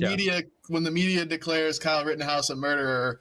No, that's an opinion. What the fuck is this panel? If somebody says black, yes, I would agree. If somebody says black, recklessness, but not malice, right? Zen, out of interest, were there what examples are there of mainstream media like presenting Rittenhouse as a murderer, like factually, or were these opinion segments, or was this actually like the news reporting?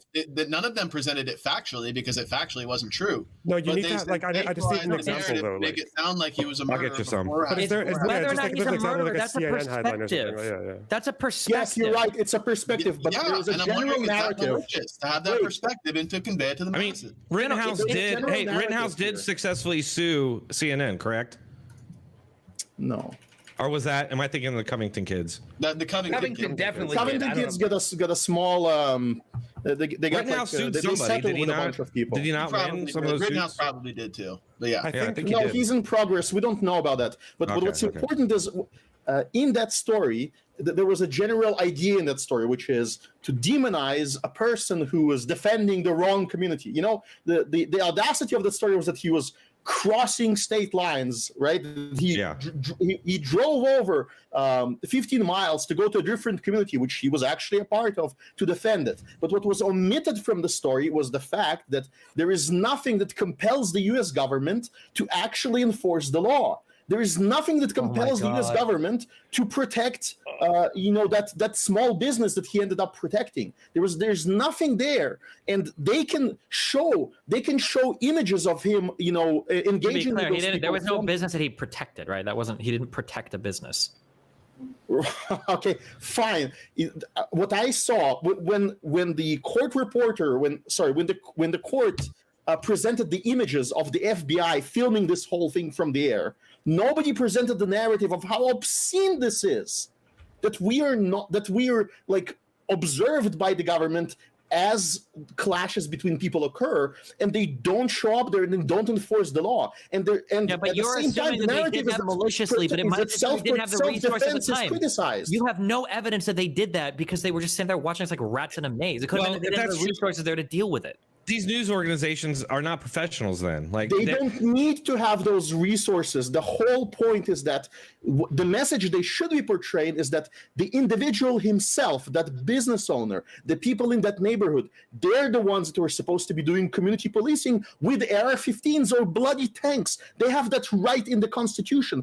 They should be the one providing their own security. And yet the messaging is that a person didn't provide security privately in the correct manner. That's your opinion. You're Hold on, Destiny. I gave you a link. I gave you a link where CBS continued to say that he crossed state lines illegally, even after it had been established in the trial that didn't happen. Okay, he did cross state lines. I don't know if it was illegal. Right, it wasn't. But they kept saying that after that was already established that it wasn't. Let me go to Dylan. You seem to be waiting patiently. Go ahead, Dylan. Maybe you want to take this in a different direction. Yeah, there was. We can come back to this after. Yeah, there was two things I've been holding in for a bit. So the first thing I wanted to ask, well, it's actually both directed towards Drotech. The first thing is about the Christopher Columbus statue thing. I looked it up like immediately we talked about it. I haven't been able to comment on it yet. Mm-hmm. So I looked it up, and I'm looking right here, and I see USA Today, CBS News, Fox News. I'm seeing videos with over 900,000 views. Stories. Well, no, it's internet stories. 17 cops got injured here. What is the level of coverage? 49. I'm looking at the initial reports. The 17 cops got injured here, but okay, let's say 49. What is the amount of coverage that would be? So it's not just that it needs articles on the mainstream news outlets, and it needs news segments, and it needs hundreds of thousands of views. There is not a single. What more does it need? Dylan, you cannot find me a single example of left-wing political violence that the media constantly That's not what I asked you. That's not what I asked you. No, I'm asking about the story. Wait. No, let me finish. I waited for 45 minutes. Please, you said that you were going to give a specific example of something like this happening where the media kind of just ignores it and the stuff, like they omitted the facts. But there's CBS News, USA Today, Fox News. It has over like hundreds of thousands, like 900,000 views. It's like the first YouTube video I found from, I think it was WAN covering it. Sure. So this got a lot of attention, and I'm sure if I dug longer, I could find more sources. No, and so my none of question you to knew you, about it. when you're saying 49 cops injured, what is the amount of coverage that it needs to hit for it now to be fair? Because it could just be that this Christopher Columbus statue just didn't meet the level of, for example, January 6th, which I would agree with. Yeah. Yeah, I would just say if a giant group of right wingers attacked police in that manner, attacking a monument or something, a BLM monument like that, you would know about it. It would be wall to wall coverage. They would say, look, this is example of the right wing rising up and attacking police and their anti-police sentiment. Instead, it's just kind of left to go down the memory hole. So just like every example. So what you're saying is the amount of coverage that would, so what you're saying is the amount of coverage that would be necessary for this to be fair coverage is if the majority of Americans knew about this specific riot. I'm saying that left-wing political violence does not get the same coverage or the same standards apply to it as right-wing political violence. But you said it's so rare. Right-wing political violence is so rare, yet you know about every example, don't you? You said no mainstream outlet covered the story. I can find 3 first Google search. Oh, I don't know if I said that. I said it wasn't. You can find some internet things about it, but it was never a national narrative. There was never like. Why does it have to be? It's one riot. Why does it have to be a national narrative? Why is this specific statute so important that it needs the attention? A national narrative. Why does it need more attention? For example, like January 6th. Why does it need to be on that level since it's a statue and not, for example, the process of democracy? Okay. How about the White House in 2020 when the BLM mob attacked the White House? I get told about that all the time. I think 124 I know about it every single time I talk to him. Right, but that's not like that's something that was the media. The media mocked that. They lied about it. They said that Trump sent out the National Guard for a photo op. That turned out not to be true. That's a lie they told. They also they mocked Trump for having to go to the bunker. There's all these stories. When I'm talking about lying, we're talking about coverage. You're talking about omitting facts here, and we're talking about the amount of coverage. That story you're talking about, I know about that riot. I know about what happened there. That's something that I think it was never called a riot in the media. Can you show me a single example of a mainstream media calling it a riot? I can try to look. No, you can't. Okay, I can tell you right now that it does not exist. Well, then I won't. I But I just wanted an acknowledgement that this story was covered by mainstream news outlets. It was given the coverage. Well, it's Dylan, not the same. It's not the same. I'm sorry. You a question? Okay, well then. I was just curious. Should we trust anything that the Russian? Okay. Oh well, I was just wondering. Can we trust anything that the Russian media says? Probably not. If they provide enough evidence. Yeah, which things do you think that we should trust coming out of the Russian mainstream media right now? I don't know. Give me an example, and if it has enough evidence. No. I was asking you for an example of things we should trust. I don't think you should outright trust anything reported by Russian state media. Why? Ever? What's the point? Probably not. Why? Or not without you'd verify with other sources. Should we trust the things that come out of the Ukrainian state media then? It all depends if they. My understanding is Ukrainian state media ran by the government like Russian state media is? Ukrainian isn't it? I'm asking you. Cares? I'm asking you You're if not we even should or equipped not. to engage with the question if you don't know the answer to that. It's the most important reason. You haven't answered my question like yet. RT because you don't even know what you're asking. Just answer my question. I don't. You don't know. I don't need your answer. Then justify. No, I don't. You don't even know what you're asking me. Let me ask again. Should we trust the thing that come out of the Ukrainian state media, Destin? Dusty, I don't know the answer to the question, so tell me, is it ran by the state in Ukraine or is I don't know. Different? If it was ran by the state, I probably wouldn't trust them on reporting on the war because it's the fucking state-ran media. But if it's an independent media, then I'd probably be more keen to trust it. Anything that is state media. Why would I not trust a government talking about how they're doing in a war?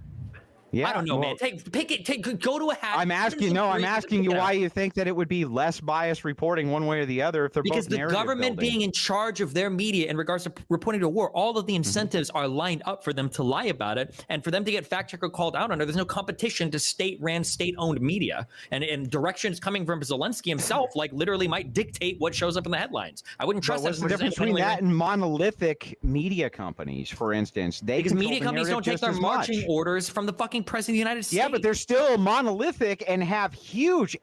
Some of these fucking media companies are ginormous. What are you talking? Yeah, huge. It's a global media empire.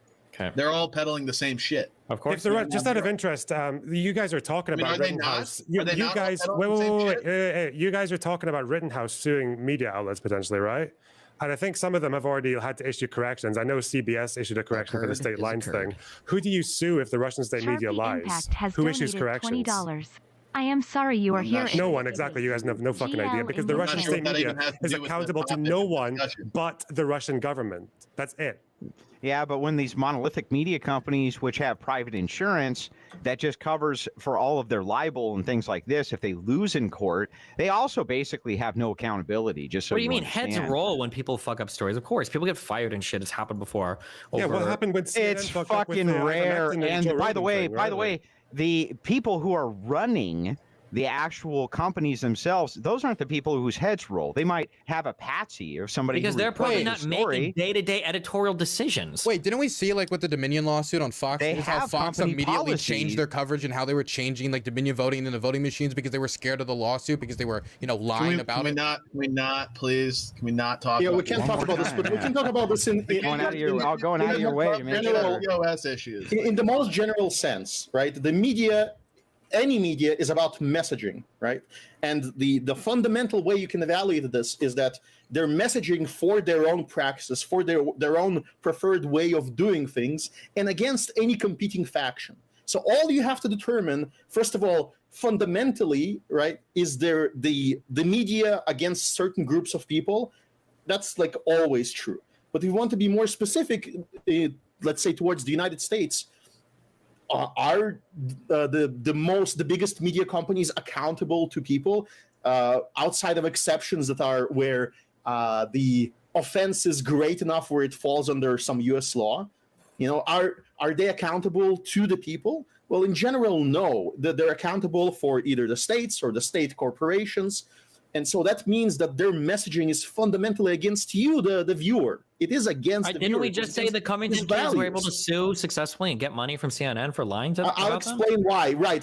Why is this an exception? Because it was a situation so egregious where the facts were so grossly misrepresented, then he could sue. Also, what made it very significant is he was a minor at the time and was not a public figure.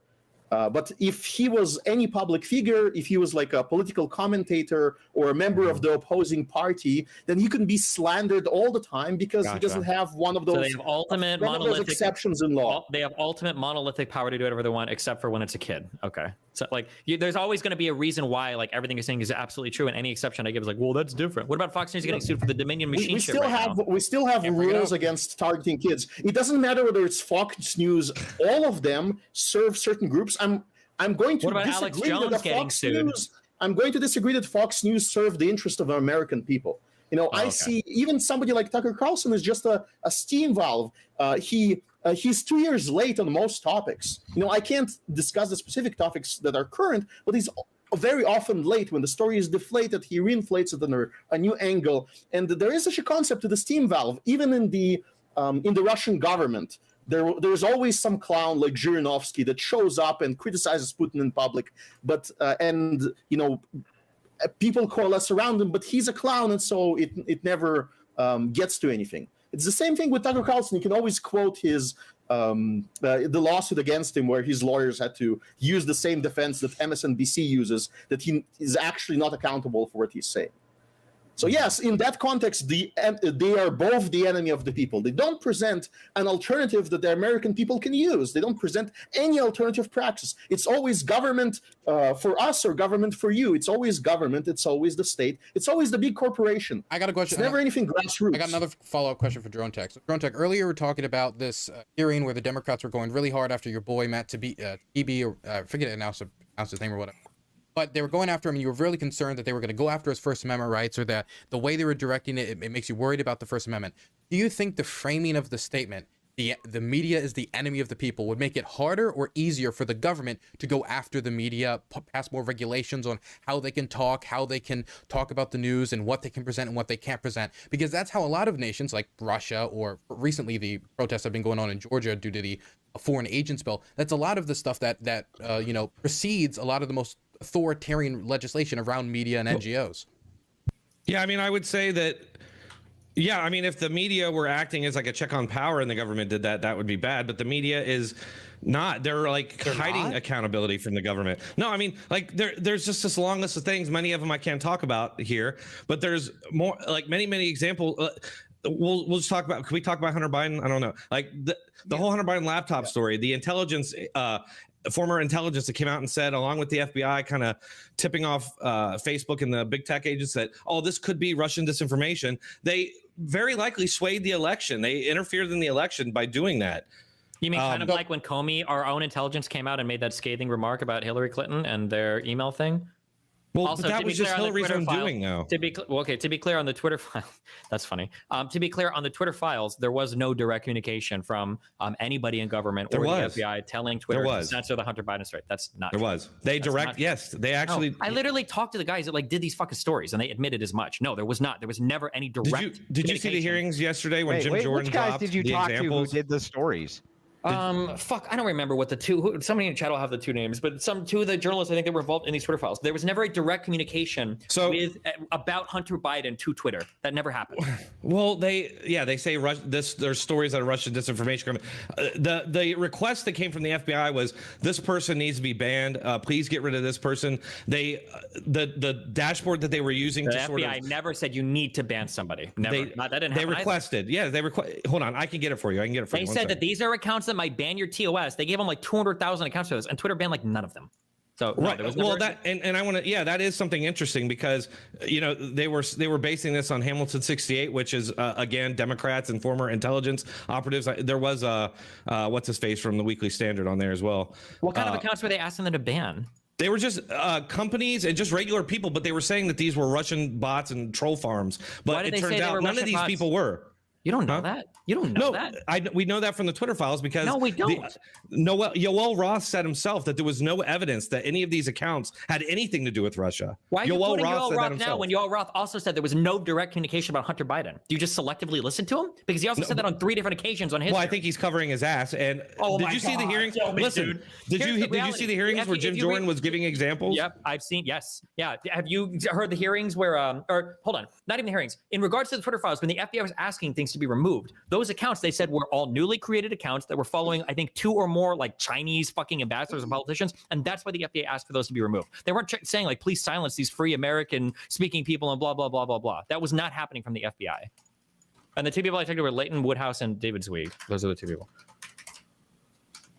I didn't see their bylines on the Twitter files. Let me say this real quick. I just want to say real quick. David Zweig literally was the one that did Series 6, I believe. And Leighton Woodhouse, I don't know if he was involved directly with them, but he's friends with all the journalists. Was he not?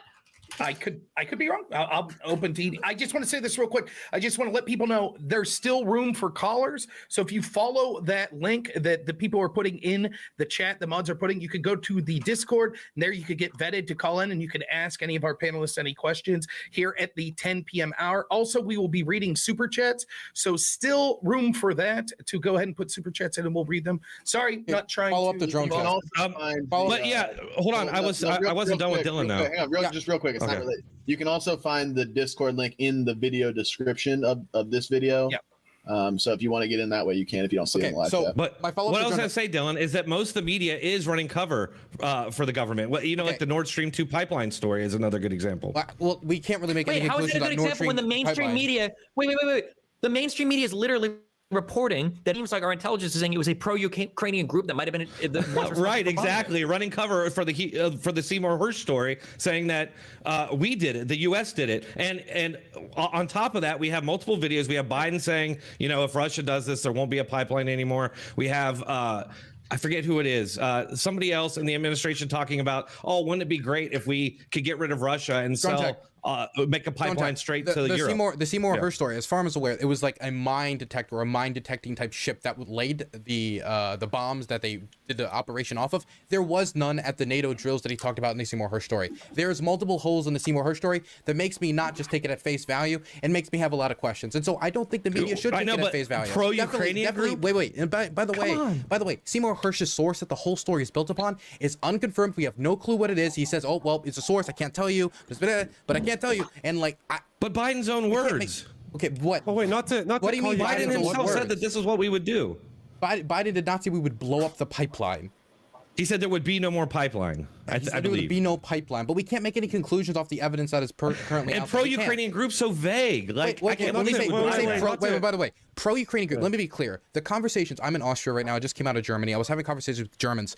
A lot of Germans are fucking pissed at the idea that Ukraine could have done this. And I can understand why some of them might be pissed that Ukraine could have done this. I don't understand how diverting the attention to Ukraine, which could possibly, if they did do it, could possibly stop weapons shipments from Germany or other countries if it becomes a massive scandal, turn public sentiment against Ukraine. I don't know how that benefits the United States. That's actually Dylan, it's a terrible scenario. Where's the story in the media? Some of those talking about it? Did some of those people that you talked to, did they just not care, or did they think it was no big deal? Some of them were like, I'm happy it's gone. Other ones were like, I think this is a massive issue. Yeah, so why did you omit that, do you think?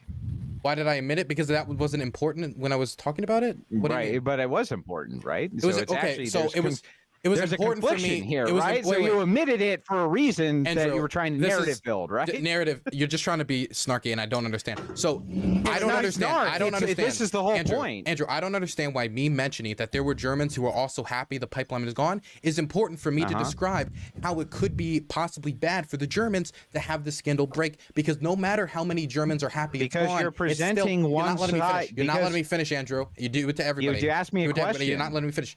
I am stating a statement. Don't You gotta ask let me a finish. question and then not give me time You're to right. I should respond. never Makes no talk to you. sense. You're correct. So Dylan, Yeah. finish, please. It's because you're afraid, if Dylan. it's 'cause not, You're afraid. I'm absolutely terrified. All right, then debate it one-on-one. It makes Not right now, but another time. Will you? Dylan, will you? It depends on the topic. If it's No. interesting. Yeah. But Okay. We'll organize it. Cool. All right, whatever. Okay, Anyway, let him finish. Can I? Okay. Please, yeah. I don't understand how me mentioning that there's going to be Germans who are pissed off at the Ukrainians if the Ukrainians did blowing up a pipeline that connects them to Russia. I don't know why it would be important for me to also mention that there's separate Germans who might be happy with it. No matter what, that is going to turn more of the sentiment against Ukraine than in favor of Ukraine. There is no way that story is covered that's going to make more. There people in would support of need to be an Ukraine in effort Germany. to do that. There would need to be an effort to make that happen, which there is none.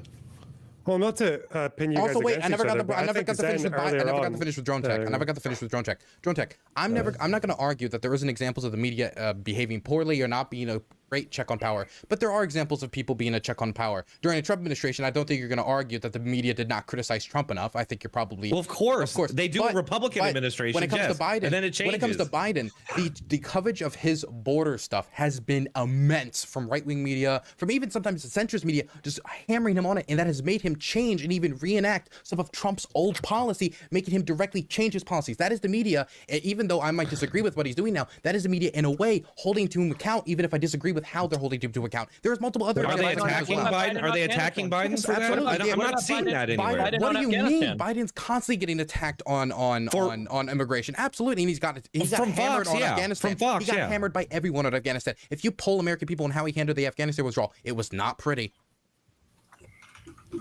I don't really want to pin you guys against each other, but like I feel No, like can I get an Zen earlier on acknowledgement made a that there have been examples very- of the media holding Biden to account? I watch a lot of media and I just don't see So the same energy. why It's did- just why not did the same American- energy. Did we see the Afghanistan thing that literally resulted in Biden's lowest popularity polling Absolutely, ever? yes. Yeah, but the media kept the favorable coverage just kept going though. I mean, they kept when look the media just repeats whatever the administration says. If they say there's not no true. inflation, That's not true. We've because redefined the inflation. Afghanistan They go story along showed with that. it. They did not go along with Biden's story when he was getting interviewed about it. For example, when they brought to him, "Hey Biden," there was Afghans falling off of the planes, and he was like, well, you know, it's kind of sucks. They hammered him on that. He's like, oh my God, he's so callous. He doesn't care. He's abandoning our Afghan allies. This is absolutely horrible. They on Fox. hammered him on that. Not on Fox. No, Also on CNN. every outlet. Almost on That every video of outlet I people, like, saw. clinging onto the plane Almost for dear every- life and shit like that. There's they no way played that that makes on Biden look loop. good, right? They played that on loop on every major outlet. It resulted in his lowest polling data. Like Destiny said. Yep. All right. So here's. I feel like sorry. Go Can I ahead, just Loner. say that Go the ahead. networks have been skipping? The networks have not been, as far as Afghanistan goes, they have not been reporting on these hearings going on. It's been pretty much a big zilch on that reporting. So Because the whole Twitter files has been a Hang big on. zilch. Lonerbox wants to pit us against each other. Please go. You've been trying. Okay, No, go I, for I, it. said I said I don't want to pin you guys against it. I feel like okay. Zen. I feel like Go. earlier on you made a pretty I good want you point to. about. I feel like you made a pretty good point earlier about how one of the problems with media is that they're incentivized financially to get in on a breaking story very quickly, but that might lead them to be conclusive in a way that they shouldn't be because they don't have all the information. But then it seems like Drone Tech, like Europe with the pipeline, you seem to be like a bit bothered that they've been kind of like broad with the Ukrainian pro-Ukrainian group, even though like we don't have the information yet. We don't know who did Well, it. no, I'm just saying, like, it's just funny that came out. That story popped out like a few days after the Seymour Hersh stuff, and it's just like, oh no, a pro-Ukrainian group did it, and it's just like, what? Both are It bad. just seems Both are bad. By the way, there is an right, alternative. but- Wait. There is an alternative narrative that I have heard, and this is like the most pro-Ukraine narrative you can have. That certain Russian oligarchs blew up the pipeline because it served their specific financial interest, and when they undermine their war effort because they're not able to import the goods that they used to under all the sanctions, and they want the war to end as soon as possible.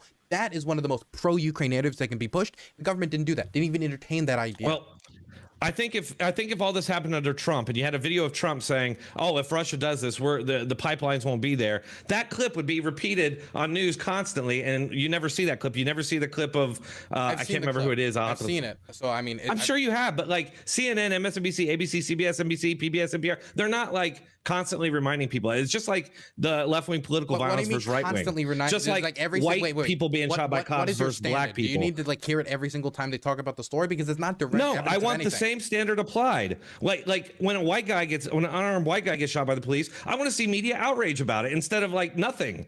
And then when a black guy gets shot, total outrage that leads to riots, and then it turns out the shooting was totally justified. I don't want just out of speculation. interest, then. Wait, well, let me finish with this quick. I don't want speculation on the Nord Stream story. There's been so much speculation on, I fucking hate it. And that clip right there is only going to contribute to more speculation, because we're not working with hard facts. Everybody's throwing out different theories with basically no evidence. And Seymour Hersh's own story that you're talking about has multiple holes in it, and his source is private. We don't even know what his source is. It's not a big surprise that they aren't covering it like crazy.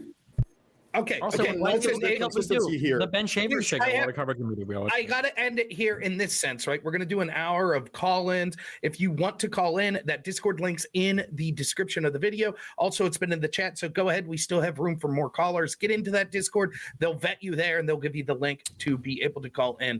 What I want to do is give everyone around a minute to give their final thoughts on the topic proper. Then we'll get into the super chats and the calls, and I'm sure there'll be more argument about it there. But I want to wrap this portion of it up. So we'll go in reverse order that we did the opening. So Casimir, if you would like to start, go ahead. You have about a minute. You can give any thoughts you want to, closing statements on this. I think that we need to establish like a universal principle instead of discussing these particular details. And the principle is that there's always some media that presents some praxis, and if you're operating against their practice, you are their enemy. And that's always true. There's always going to be some media that is the enemy of some people. Once we understand that, and once we agree to that, I think the proposition is a bit silly then. But then we can ask which people, which media, and whether they are actually the enemy. And I think in the case of the United States, in general, the media, most state corporate media, is against the people because they support this tiny oligarchy in Washington, D.C. That has to control a country of 300 million plus. That has to get them to accept that this is a proper principle for people in Washington decide what people in Alaska do with their gold mining, for example. And in order to establish that, they have to push a certain worldview. And because of that, I do believe that they're the enemy of the American people. But any media, even if you take alternative media, there's going to be some people that they're the enemy of. For example, if there is a libertarian media like Mises Institute, they're going to be the enemy of the U.S. government because they seek to abolish it. So I think the proposition is a little bit silly. But it was fun engaging on. Thank you. All right.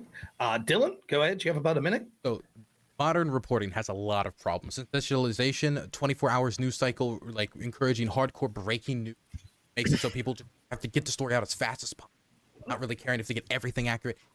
Problems. But I have never, I can't think of a single who has said something along the line, press is the enemy of the people. It did not end up being a monster. It did not end up being a horrible person. We talk about using that phrase. It could be used in so many just horrible authoritarian ways. And it honestly kind of scares me definitely when he's the same person opening up the libel laws, same person who said that we should permanently suspend the U.S. Constitution. That's somebody I would not trust with the First Amendment rights, and I don't think we should trust people who generally throw that phrase out there so willy-nilly, because I don't see that used towards good. Besides that, I think we've displayed a few instances where the press has held power out. And tried to hold them to some responsibility. I don't think it happens every time, but it's the work of good journalists, good media outlets, people working for more press integrity to push our media to do better, not to call them the enemy, demonize them, make it easier for the government to crack down on the media, and probably ending with them having a stronger control over it. Okay. All right. Thanks so much. Let's go over to Zen. Go ahead, Zen. You got about a minute. All right. Yeah, I think as far as the debate topic, I think the left side did actually concede on multiple occasions, albeit implicitly, that the media is doing things that are not in the best interest of the people, and you could say that's the enemy of the people. And I wish we could have got into more what I said in my opening, that the media as a whole, when we include academia, when we include social media, when we include music, sports, movies, all these kind of things, they create this like nihilist worldview, and that creates like this absurd cognitive dissonance where no matter how blatantly obvious it is in front of you, you still reject the truth of the matter, the absolute truth of the matter. But I will say that the left side, Dylan and Destiny in particular, are very good apologists for the globalist regime and the mainstream narrative. They're very good at peddling what CNN and MSNBC and all these guys tell you, even though I think there's a lot of gaping holes in all of that. But you know, it's also because people like Drone Tech here, who I want to have on our side. You're playing too much of the partisan political game, which is what the media is also peddling, and allows Destiny and Dylan to continue peddling their narratives that they want. The only one on the left side that has an ounce of sense, I think, is Lonerbox. I don't think we agree on pretty much anything, but you do seem to have an ounce of sense in you on certain topics. So I'll give you that charity. But I did enjoy the panel. I did enjoy the conversation. So thank you all for being here.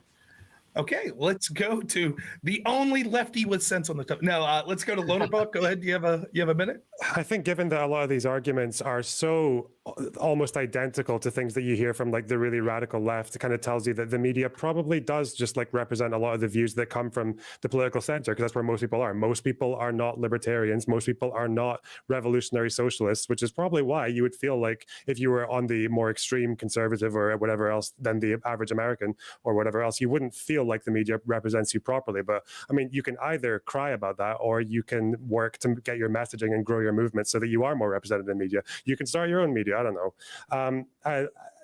I could just make the argument that media is run by capitalist owners or states who are in bed with capitalist owners, and most people are not capital owners. Therefore, the media is an enemy of the people. But at the end of the day, more people are probably pro this system than they are like socialism. So I think it's like, unfortunately, like kind of reflected. I think a lot of the problems are a lot to do with like monopoly or just like systemic interests, or like the drive to get stories out for profit and things like that, which you can probably work around with like some policies.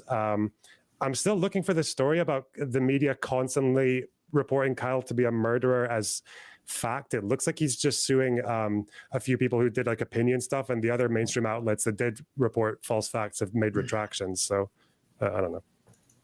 I just got to say, before we move on, one of the ironies is if there was something the media was reporting, you would see it. And if there isn't, you wouldn't. So I was going to say, like, yeah, what about that big left-wing riot in my town? And then watch Dylan furiously look it up for like ever and be like, yeah, you didn't find it, did you? I waited for 45 minutes. But I see what you're saying, though. Andrew, go ahead. Do you have a minute?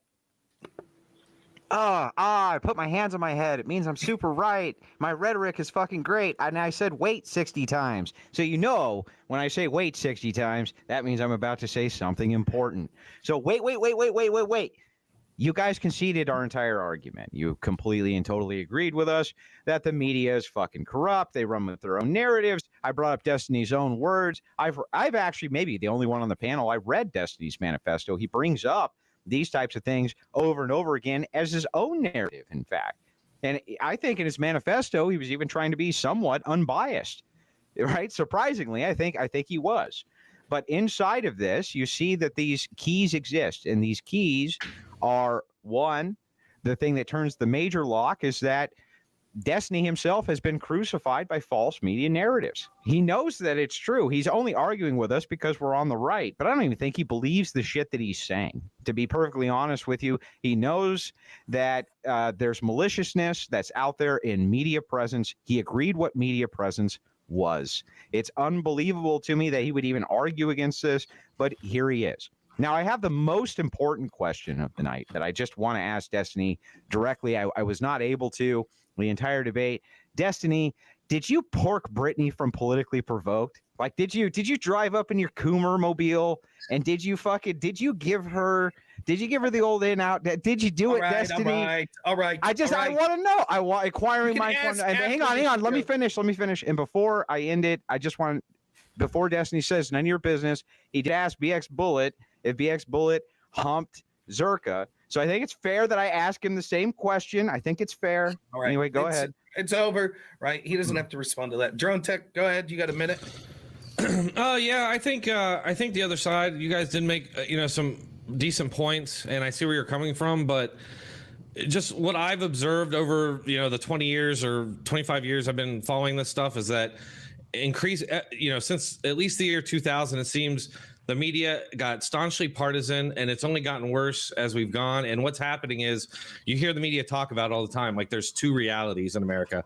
And that's what I worry about, is that the media, there's more of the what I call Democrat state media than there is the other side. And although I think there's plenty of faults with the other side too, very similar ones, they do the same thing. But and Fox is the number one watch station, but when you have all the other news networks out there constantly demonizing them, calling everything, anytime they're criticized or the Democrats are criticized, they call it right-wing conspiracy theories or that kind of thing, white supremacists.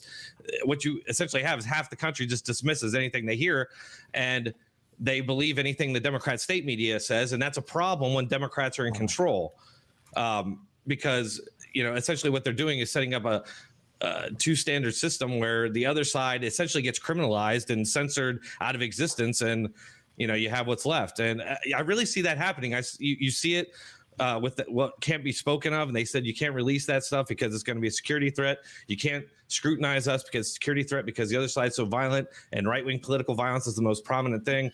And I think that's what I think makes them the enemy of the people, because essentially they're turning half the country into an enemy of the other side, which gets portrayed as almost holy. Like their policies are never wrong. You never see any real scrutiny of Democrat policies because true. they're doing it for. I disagree.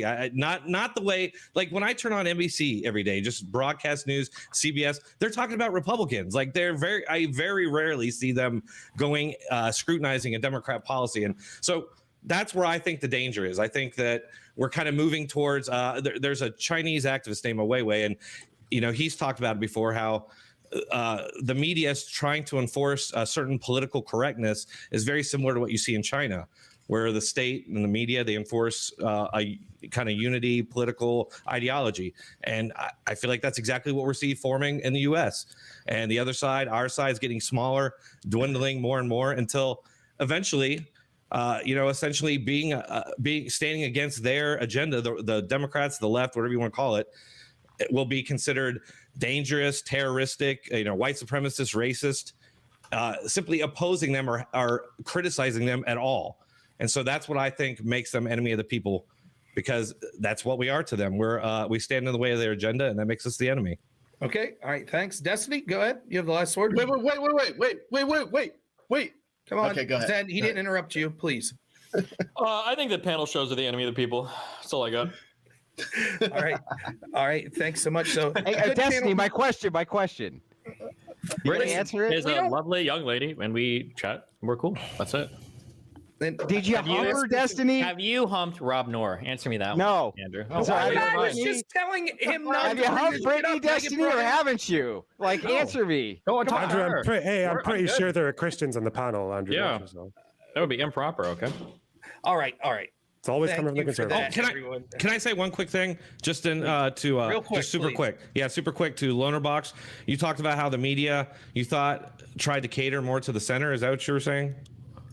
I think they would generally align roughly around like center left, right? Yeah, maybe. Well, I mean, I would just say that trust in media as of 2022, as far as Gallup poll done, and I've seen this replicated over and over. What you see is high support and trust in the media by Democrats, 73%, while independent and Republican support or trust is almost non-existent. I feel like that would make. Sorry, go on. No, I'm just saying, like, the independent support, like, where you would think they would have kind of high support, higher than 36%. I think that's like slightly hard to make sense of, because I'd imagine some of the reason for that is because since 2016, the Republicans, I don't think you guys would disagree with this, took a pretty huge ideological shift, whereas the Democrats had the squad, and then that's like 4 people, right? Where compared to Trump taking like his fringe of the Republican party. So I would imagine if the Republicans changed a lot in a period of time, then the media would probably still reflect the ones who were more aligned to what was this answer. Maybe that'll change. Maybe there'll be more demand for Republican media, and that can like start to level out. But yeah, I don't know. All right. So wait, real wait. quick, Can I Rob, please shout say out, something? shout out Danica, please. I promise I'll be quick. I did want to address Lonerbox when you said like you couldn't find any stories where media declared Rittenhouse a murderer as fact. None of us said that they declared it as fact. We were saying that they construed the narrative, not having known all the facts or leaving out impertinent facts to make it seem like he was a murderer, but none of them actually declared it as a fact. I'm going to take your word for that, but I feel like you were saying they kept on calling him a murderer. all right. I guess Listen, we can, there's no good place to end these things. We do have callers on the line. We want to be fair to them. Also, I remind you, you can find that Discord link in the description of the video or people posting it. Get in and get vetted. We still have a room for a couple of callers. So first caller, we're going to ask the callers, please try to keep it to 1 or 2 questions, because if we have one caller go 30 minutes, we won't be able to get to the rest. And we do have super chats to get to as well. So the first caller is someone who has been on the Crucible before and has been on the arena before. Synth, thanks so much, Synth. Go ahead with your comment or question. Tomato soup, chat. Bring it on. You know what I to guess do. my first question is for Drone Tech. You said you think it's exclusively the right wing who you think the media slant is biased against. Do you think that covering right-wing views is bad for media companies' profits? And if not, what kind of views do you think are the worst for their ability to make money? You're saying, I don't think I understood the question. You're saying that I said that the media exclusively covers the right wing? No, you think it's exclusively the right wing who you think the media slant is biased against. Maybe you probably just meant generally, I'm guessing. Well, as far as what I would consider the Democrat state media, yeah. Yeah, so then what's your question? The question was, do you think covering right-wing views is bad for media companies' profits? And if not, what kind of views do you think are the worst for their ability to make money? I mean, obviously not. I mean, I think at this point they are playing to their audience, because if you look at the trusted media and the Democrat, it's pretty much high Democrat support only. And so it's Democrats watching these networks. So, I mean, I always said that these people did this regardless of the profits, because it seemed like they were losing viewers. I think they've lost about all the viewers they're going to lose, and now they're just trying to retain what they have. Do you think the numbers indicate that they're losing viewers because of like differences in the kind of coverage they're giving? I'm not sure. I mean, just going by the trust, I think people are just going into their camps. Don't worry about the second question. I'm just trying to figure out like what are the worst, what views do you think are the worst for their ability to make money? The worst views that they could cover to make money? Yeah, like if you imagine they're like all equal in terms of everything else, they're all equally sensational, all equally entertaining. What's the worst view in terms of making money? And caps. Yeah, I'm not sure. I agree. I'm too tired for that. I don't know. I don't know. I just think it would be like socialism or something. I guess my other question is socialist critique, yes. Socialist solutions, probably no. They support socialist solutions. I mean, I was going to say. They don't want to hear the socialist critiques. You don't think the media supports socialism? No, I think that I think they they're don't. Private firms, of course not. I mean, I think of like Stephanie Rules, like mocking people who are against socialism. Have any of them become cooperative? They like your message of expanding the state, but they don't like your message that denounces corporations as like or calls so they don't like the economic system as fascistic. When Antifa march in the street or go to a G7 summit and call them all fascists, actually that's historically accurate, but not in the way they think. It's not because they're capitalists.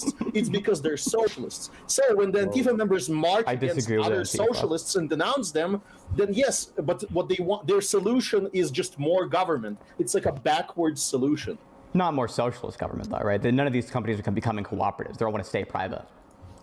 They're private in your Marxian definition of that word, but not. Yeah, I'm just using my words, right? Wait. What is your definition where these are not private? What does that mean? What do you mean? Because a privatus is a family owner, small family, or an individual that owns the means of production. As soon as you have a shareholder organization, it is indistinguishable in its structure from the state, and the U.S. corporation in particular the U.S. corporate law, the way that the corporations integrate with the government is inherently anti-private. It's anti-capitalist. So that perspective is something that you don't hear. It's the ANCAP perspective, and we agree with the socialists in the criticism. There is a criticism of corporations merging with the state, and that it's bad. But their solution is to let's increase the government, which is the biggest corporation, and our solution is to let's eliminate the protections that protect corporations. So, Kashmir, if you, do you want to go? You can. Yeah. Leave Dylan go. We'll give you more time, Seth. Go ahead, Dylan, if you want to. Yeah, go ahead, Dylan. Kashmir, is there any Go ahead, government Dylan. on the planet right now that isn't fascist by this definition? Maybe Liechtenstein. There's degrees to this, right? But Doesn't this there's make the going to term be kind of governments- worthless? There's- But you and the there's- socialists would get along if everyone's a No, fascist. I don't think it's worthless. I think it's historically So accurate. and every when you go government is back in history- fascist. So how do I distinct like a Nazi government from like, I don't know, Joe Biden? Well, Nazis aren't Okay, fascists, they're I'll socialists, give you the right? distinction. Specifically, the National Socialists, or well, they're not really national. They were like the ethno-socialists. They determined that the means of production should be owned by a particular race of people. And Biden's administration doesn't distinguish by race, as far as I know, but it distinguishes. It puts the control over the means of production towards the ruling class in Washington D.C. Hey, we got to move on with these callers because I know there are people. I want my second. I just see there are people trying to get in, but our room's full. So, Seth, you got one last point? I do. Go ahead, Yeah. please. Destiny, you probably had it recommended to you before. Have you ever gotten around to reading Chomsky's Manufacturing Consent? Absolutely. 3 times. It's my favorite 3 book ever. times. No, yeah, you should check it out though. You'd like it. All right, that's it. Thank you, Seth. We really Thanks, appreciate the call. If you could leave the room, Seth, I could boot you out if you don't want. It'd make me feel better. No, boot his ass. Boot Get his outta ass here. out. We're trying to get. I'll do it. Yeah, you're there, kicked. there you go. Fuck out All of right. here. Next, let's go to our next call. Let's bring in Lister. To those of you that are trying to call in, the queue only has a limited capacity, so there's only one spot right now, and as people move in and out, then it'll empty out. So hurry up and get in there if you want to get in. Go ahead, Lister. Hello. So you spent a lot of time on talking about lies by omission by the media. I just want to first say that, of course, the mainstream media are the enemies of the people. They are there to protect capital and the capitalist class. If you look at polling throughout the whole of the West, generally people are more inclined to support socialist policies such as free NHS, schooling being free, policing, and just things like that. So I was quite disappointed to hear Lonerbox be quite disparaging of Corbyn when he came under a massive attack by the mainstream media, by lies of omission. He was accused of being anti-Semitic when there was literally zero evidence to suggest the case. The lies of omission that were included in that were Boris Johnson, who wrote a book called 72 Virgins, which depicted Jews as being these snide business leaders trying to rule the world and that kind of thing. That never got mentioned a single time by the mainstream media while they were calling Jeremy Corbyn as anti-Semitic. So yeah, my question is, what purpose does Lonerbox serve on the left if he cannot make a concise argument from a left-wing perspective to persuade people on the right that it is that the mainstream media does kind of protect the capitalist class at the expense of what the people really want to hear and what they really think about when they're trying to decide on who to vote for. Right. I think we got it. Go ahead, Lonerbox.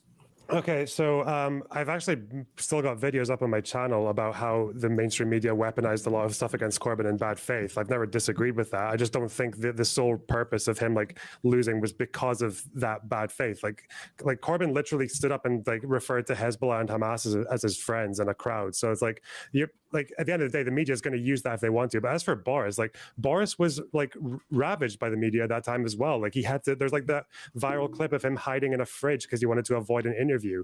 Andrew Neil trashed him because he was like dodging interviews. Tory Did they MPs mention his anti-Semitism? Yes, this came up on BBC Question Time, I think. Yeah, the book did come up. Yeah. What a single time? Yeah. How many times did the Guardian report on Corbyn's anti-Semitism compared to Boris Johnson's? As far as I know, the reports from anti-Semitism came from mostly anti-Semitism in the party that wasn't being handled. The problem is that was actually true. It's just that whether or not Corbyn was to blame for it. Okay, it wasn't true. Have you seen the Labour files where Panorama made a flagship show in the UK? Panorama were trying to make the claim that there was all these cases of anti-Semitism in the Labour Party, and they used a conversation where this guy was supposedly asked by two Jewish members, no less, where he was from, as in what branch of the Labour Party he was from, and he went onto this flagship show and said that they asked him, "Oh, are you from Israel?" The whole conversation was recorded. It was easily verifiable. Panorama still haven't corrected the record over it, and it was this complete scam to pretend that, and not to mention that. Okay, I hate to do this, listener, but I think we get the point. I think we get the point. Let's give Lonerbox in the Labour Party. Let's give Lonerbox the final word on it. Okay, so I haven't. Starmer has removed more Jews. Lonerbox, go ahead. No, I haven't. Like, I don't. Like, I haven't really denied a lot of this. I've said that like Corbyn was a fringe candidate. He wasn't treated as well in the media as a more centrist candidate would have been. I don't deny that. I just don't like you. What at the end of the day, what do you do with that? Like, you can cry about how like a more fringe candidate won't get the support of the press in the same way that a centrist one does. But like, you ultimately you have to make your views more popular somehow. So like, I don't really deny that. So you should be on this panel. Oh, all right, listener. Thank you so much for your calling. We do appreciate it. If we had fewer callers, I would give you more chance to respond, but I'm sure you understand. But we do appreciate the call. So next up, let's go with Gyro. Oh, hello. Hi. Sorry about the darkness. I'm kind of at work right now. So this question is more specifically for Zen and Andrew. I feel like intentionally or unintentionally, they are misunderstanding a fairly simple point. So my question is, can you describe the process by which a journalist decides what facts to include in an article and what facts to omit?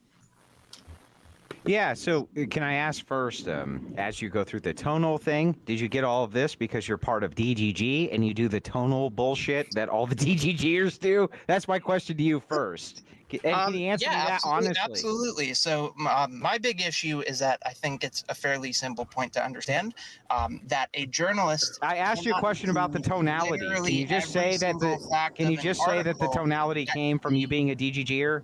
What? I'm sorry? I asked you specifically. You didn't even listen to it all. He's saying the way you talk and move your hands looks like you're a Destiny fan. I'm a Destiny fan. I'm also Italian. That's the hand thing. But yeah, I'm a Destiny fan. No, it's the tonal thing. You got to understand. The tonal thing is definitely Destiny. He's my parasocial father. Thank you. Anyway, can you answer? Yeah, I thought so. Yeah. Go ahead, Andrew. Do you want to answer? Well, I'm sorry. Can you repeat the question? Time. Yeah, what is the process by which a journalist decides what facts to include in an article and what facts to omit from that? Well, it depends. It depends on it would depend on the institution in which the journalist was a part of and what their standards were. Would you agree or disagree that that's true? What a worthless sentence. What kind of that's incredibly. Why is what's wrong? Hang on, Destiny. What's wrong with the statement I just made? You haven't said anything. There's nothing to say. He asked me. Hang on. Destiny. Hang on. Shut up, Gyro. Destiny, would you agree or disagree with anything I just said? That it would depend on the institution the journalist was a part of. I can't disagree with you. Just say I agree. Just say I agree, Destiny. That's like saying, what would a journalist do? Well, the journalist would think about what they want to do, and then they would probably do the thing. No, that he's saying that. No, that's not what I said. No, Destiny. That's not. Hang on. That's not what I said. What did I say? And which part of it do you disagree with? It would depend on the institution and the journalistic practices. And which part of that do you disagree with? It's not an answer to the question. How is it not an answer to the question? Let me take a stab at it. Your question was, how would a journalist go about selecting facts? My understanding is that generally what will happen, depending on the type of reporting on, a journalist might think there is a story that's worth telling somewhere. So the journalist will go to that area. It might be through phone interviews. It might be through going on site and collecting information. He'll collect data that supports the hypothesis or narrative that he has around the story. Or if he finds something different, then he'll, tell a different story. Or he'll abandon it altogether because there is no story. But isn't that going to vary based on the... Generally, I think it starts. You get an idea that there's a story somewhere, and then you go to that area and you begin collecting facts to tell that story. But isn't that going to vary based on the institution that they're reporting from, like the guidelines that institution sets forth, the narrative? No, in general, that's like the narrative that the institution wants to push. Are they going to throw a dart at a wall and decide what narrative that they want? No, Zen. There's a more important step that everybody's omitting. The last step, after they go through the process and after they speak with the editor, they also have this very important thought. Is the message I'm going to present make me an outlaw within my community, which is most likely Washington, D.C., or the New York City crowd? Am I going to be hated for what I do on Twitter? That's let me hang on. Let me take a stab because the caller was at me, right? Let me take a stab at this just like Destiny did. Everything I just said is true, and neither of you disagreed with it. Is that true or false, Gyro? That's false. So okay, which part do you disagree with? I even think Destiny actually he attempted, but I think he. Which part do you disagree with? You're not even wrong. Stop talking. You're not saying anything wrong. You're not saying anything. It's like you're asking, how do the journalists do it? And you say things like, well, journalists. I said something very specific. All right. Let's leave the caller, please. Caller, go ahead. Okay. So I think Destiny's answer is better, but I still think he didn't adequately answer it. After the discovery phase, when you have gathered all of your data and you're sitting down at your computer to write your story, how do you look at the facts and go, this fact about Kyle Rittenhouse? Compare it to the narrative that your institution wants to push. 2 weeks ago, he was talking about how he'd love to murder someone. That's probably not like exactly what happened, but how do you go about to decide that fact is important? I just said you place it up against the standard that your institution and the narrative that they want to push. You see if it conforms to that. Wow. I would imagine as a journalist. What do you mean by standard? What is do you know what a standard operating procedure is, Gyro? Yes. Do you think that media follow standard operating procedures depending on the institutions that they're involved with? Yeah, but I don't think you're saying. Okay, so then Zen is saying that they would conform to those standard operating procedures. You're saying. So and again, which part do you disagree with, Gyro? Mine something. Well, I just care what you disagree with. And then he goes to the mine, and then he mines it. All right, how do you go about the process of deciding? You can talk about the standard operating procedure. I'm asking you, what is that, and why is the standard operating? It's going to vary from institution to institution, dude.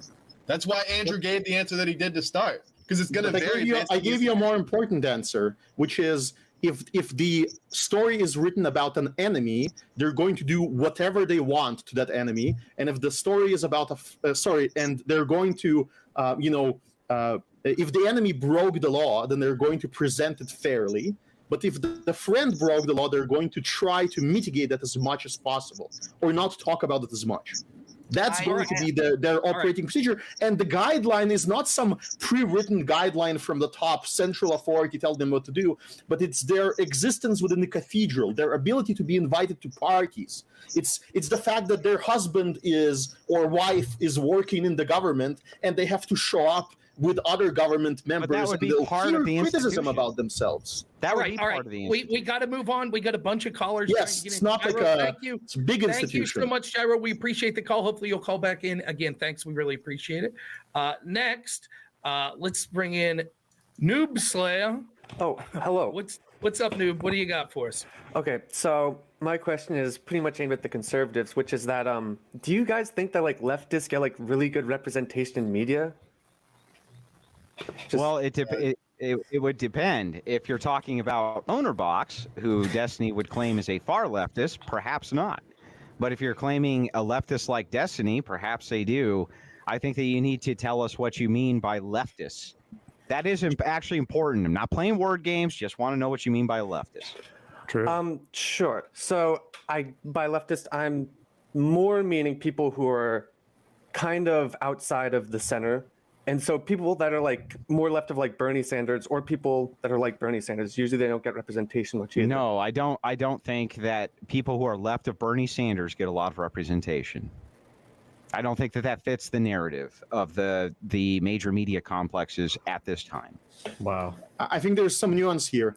If the position that this far leftist hypothetical person is a cultural position, meaning if it pushes culture towards making society weaker and more susceptible to control by the state, then that particular far leftist position is actually going to be mainstreamed. I think that would be perfectly fine. But if that position threatens the regime as a whole, if it would be like a socialist idea about economics, that would be like too radical, like eliminating the state-corporate merger or controlling it too overtly, then yes, it will be suppressed. I would say that. I mean, I would consider the what people call the woke movement, or if you want to call it, Marxism or whatever, the inclusion, diversity, and equity movement, all that stuff. That's being pushed by every institution, by the media. Democrats have made it a big part of their platform, and the Biden administration, Harris is always talking about equity. So, I mean, they get pretty good representation in that. And they're definitely not pushing conservative values in our media, in our institutions, in Hollywood. Just to be clear, inclusion has nothing to do with Marxism, but like if you're talking about, like, I think the simple answer is just that, you're talking about like critical race theory and all that, and that stuff is derived from Marxism. Let's give the caller a follow-up. Final thought there, Noob, go ahead. Yeah, my thought would be then, so do you guys think that BLM, that the positions they hold generally get represented as well? Because a lot of the positions they hold are like defunding the police and putting a bunch of more regulations on the police and like trying to get like, I'm blanking on the word, but like civil servants. Civil servants, more civil servants instead of like police. So do you think that's like well represented? Because it seems like you guys like think BLM. Yeah, is, the like, whole really narrative surrounding BLM and race as like some meaningful subject. That gets a lot of representation in the media, and they also use it as like an undercover operation to peddle LGBT and other degenerative agendas. So if you want to give like a layup for the right wing guys, like you can just say that like defund the police was spammed by the right wing because it was such a dog shit slogan. But okay. All right, Noob, thank you so much for the call. We really appreciate that's actually pretty funny. I got to move. Point. I got to move. That's actually good. This is what I'm saying. Lonerbox has an ounce of sense in it. That was funny. That was good. All right. Let's go to the names. Keep getting better. Now we got Pimping Goat. Please, Pimping Goat, if you have a go ahead and make your comment. What's up, Bush? Go for it. How you doing? Can you hear me? Yeah, you're good. Go ahead. Oh, nice to talk to you guys. I just tuned into the stream like 10 minutes ago. My boy wanted me to hop on here. Who's your boy? Oh, just some guy from the internet. I hate that boy. Go ahead. I mean, my personal opinion is the media obviously lies. That's just obviously true. I don't know why that's even in question, frankly. But I mean, if you have a centralized body trying to distribute information to tell people about something, I mean, anybody would agree there's incentives there to lie and try to profit during that process, right? I mean, you can look at like something like transgenderism for children, right? Obviously very harmful, obviously very destructive to people's lives, but it's portrayed in a positive light, in a we need to do this to help these kids kind of thing, even though I'd say 90% of the American public would probably agree you shouldn't give an 8-year-old drugs to stop puberty. I know guys like Destiny have supported these things.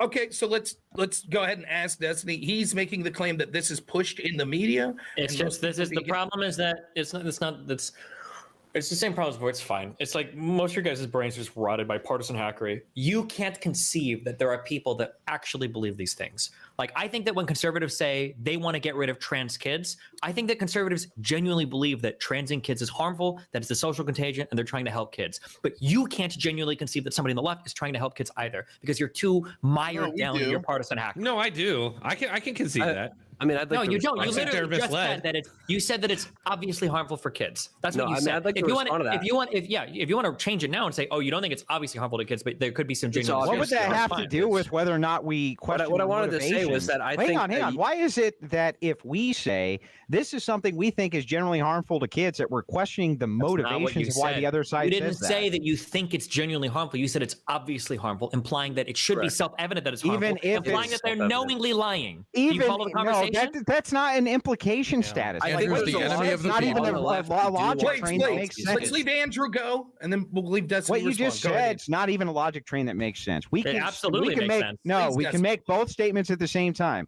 We think this is obviously true, and we can also at the same exact time say we understand that the other side is trying to make these claims based on their own morality and their moral prisms, and they think that they're good. Why are those two things contradictory to each other or incoherent in any way in Destiny's brain? If that's the position you want to take, that's fine. That's not what it sounded like. The caller said that they're obviously incorrect, which implies bad faith on the part of the person pushing them. If you can't understand that, I mean, I would agree with what Destiny's saying. Like, you know, I do think a lot of people know it's harmful and they do say it anyways. Thank you, caller. Thank you. But also, I do believe there is a lot of people who push these ideas.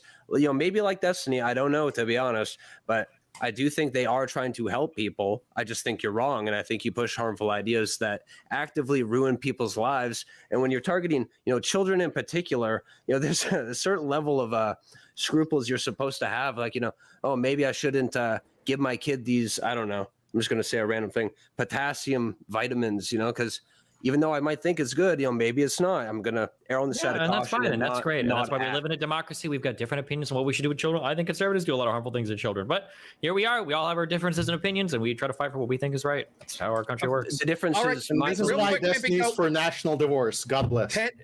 10 seconds, Pippy Goat, and then we got to let you go get to the next caller. Go ahead. Final thought. 2016, the man with the golden mane descended the golden escalator on Fifth Avenue with a supermodel wife to tell our political elites and the establishment that they're stupid and all of their ideas that they push are destructive to the country they claim to want to help. And 2 years later, he's still crying about the election he lost. I mean, he's going to win in 24, brother. It's okay. We'll make the country great again for you too. Can I ask you a question? You said that. You said I'm a big fan, brother. I watch every stream, bro. So Pippy Real Goat, quick, Dylan. I got to know. So So he's calling everybody else stupid. What did you think of Sharpie Gate when he extended the map to make it include states in the hurricane? Like, did you think when he like added states to the hurricane, like that was smart? Was that a real thing? Yeah. He when the hurricane was coming. Sharpie Gate is. So Trump, you don't know about Sharpie Gate? He extended the hurricane map with the Sharpie to make it look like he was right when he lied about the states the hurricane was going to hit. Wasn't he wearing No, a tan I'm not suit while he familiar did with it? that. No, I'm Is that familiar with the that. Oh suit? yeah, okay. All Gotcha. right. All right. Thank you, Pimpy Goat. We really Love you appreciate it. guys. I love All right, everybody. take- Everybody, check out my stream on Twitch. Pimping Go easy. I'm streaming runes. Shut the Boom. All right. Next up, we got veteran of the show, Lunchbox Nationalist, aka Richard. Please go ahead. Can't hear you, but Something about that hat just makes me angry. Muted. we'll give him a chance here to get it going, and if not, we can put him back and bring someone else in. I'll put you back, and we'll bring someone else in. So let's do that. Let's go with Fig Wumberton. Mr. Fig. Oh, sure. I have a guinea pig named Fig, so great to meet you. Go ahead. What's your comment? Hell yeah, thank you. So I just want to ask, just sort of for everybody, not like pushing the media lying aside, do you think that whether it's intentionally misrepresenting the truth or whatever, that would lead to them being an enemy of the people, be it influencers, mainstream media, that like it's pushing out a narrative that, you know, harms people one way or another? Yes. Would you say as a broad statement? intentional or implicit? Yes. Do you agree on the Destiny Lonerbox? Dylan, what do you think? If it's not an intentional lie, could it still make you an enemy of the people? I think. Well, no. Or sorry. I think like when I just don't like the word enemy of the people. If somebody messes up and like reports something wrong, when we say the enemy of the people, that makes me think that they have pitted themselves against the American people to trick them, to fool them, to make them do things against their own interest. And if something was done non-intentionally, That's what we're saying. If something was done let me finish. If something was done Okay. non-intentionally, then I don't think that makes them the enemy of the people. Like if I went out and I thought that something happened, like don't Trump, you think that they are supposed to be held to some higher standard? I do think they should be held to a higher standard, but that doesn't mean I don't think fumbling makes them the enemy of the people.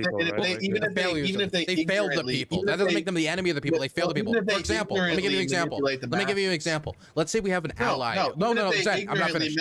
Not finished yet. They ignorantly manipulate the masses. Zen, I know, I like to hear yourself talk, but I got to talk too. Okay, if we had an American ally and they failed to like save us during a battle, that doesn't make it them our enemy. That means our ally failed. And so the press is supposed to be the people's ally in informing them. And if they failed to do it, that doesn't make us our enemy. That means they fumbled and they need to be held accountable for that.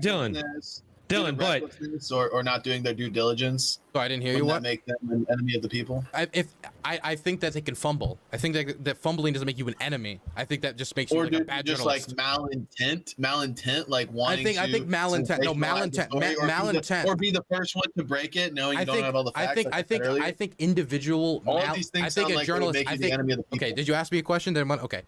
I think an individual journalist lying on purpose. Yeah, but I just told your guys' strategy of asking a question. Let me finish, Zen. Please, just shut the fuck up, Dylan. I haven't said this enough. Shut the fuck up, Dylan. Come on. Leave Dylan finish his point, and then Drone Tech had something, and we're gonna have to move on to the next caller. I'm sorry. If Go ahead, an Dylan. individual journalist lies on purpose in order to trick people, then I think you could make an argument that person is working against the interests of the people, and you could use the word enemies of the people. I don't like the phrase, but you could use it. I don't think somebody fumbling makes them the enemy of the people. Just like if our ally, like Greece, failed in a NATO exercise, doesn't make them the enemy of America. I would agree with you, Dylan, if it's a fumble and a genuine mistake, but like there's this pattern that's like undeniable.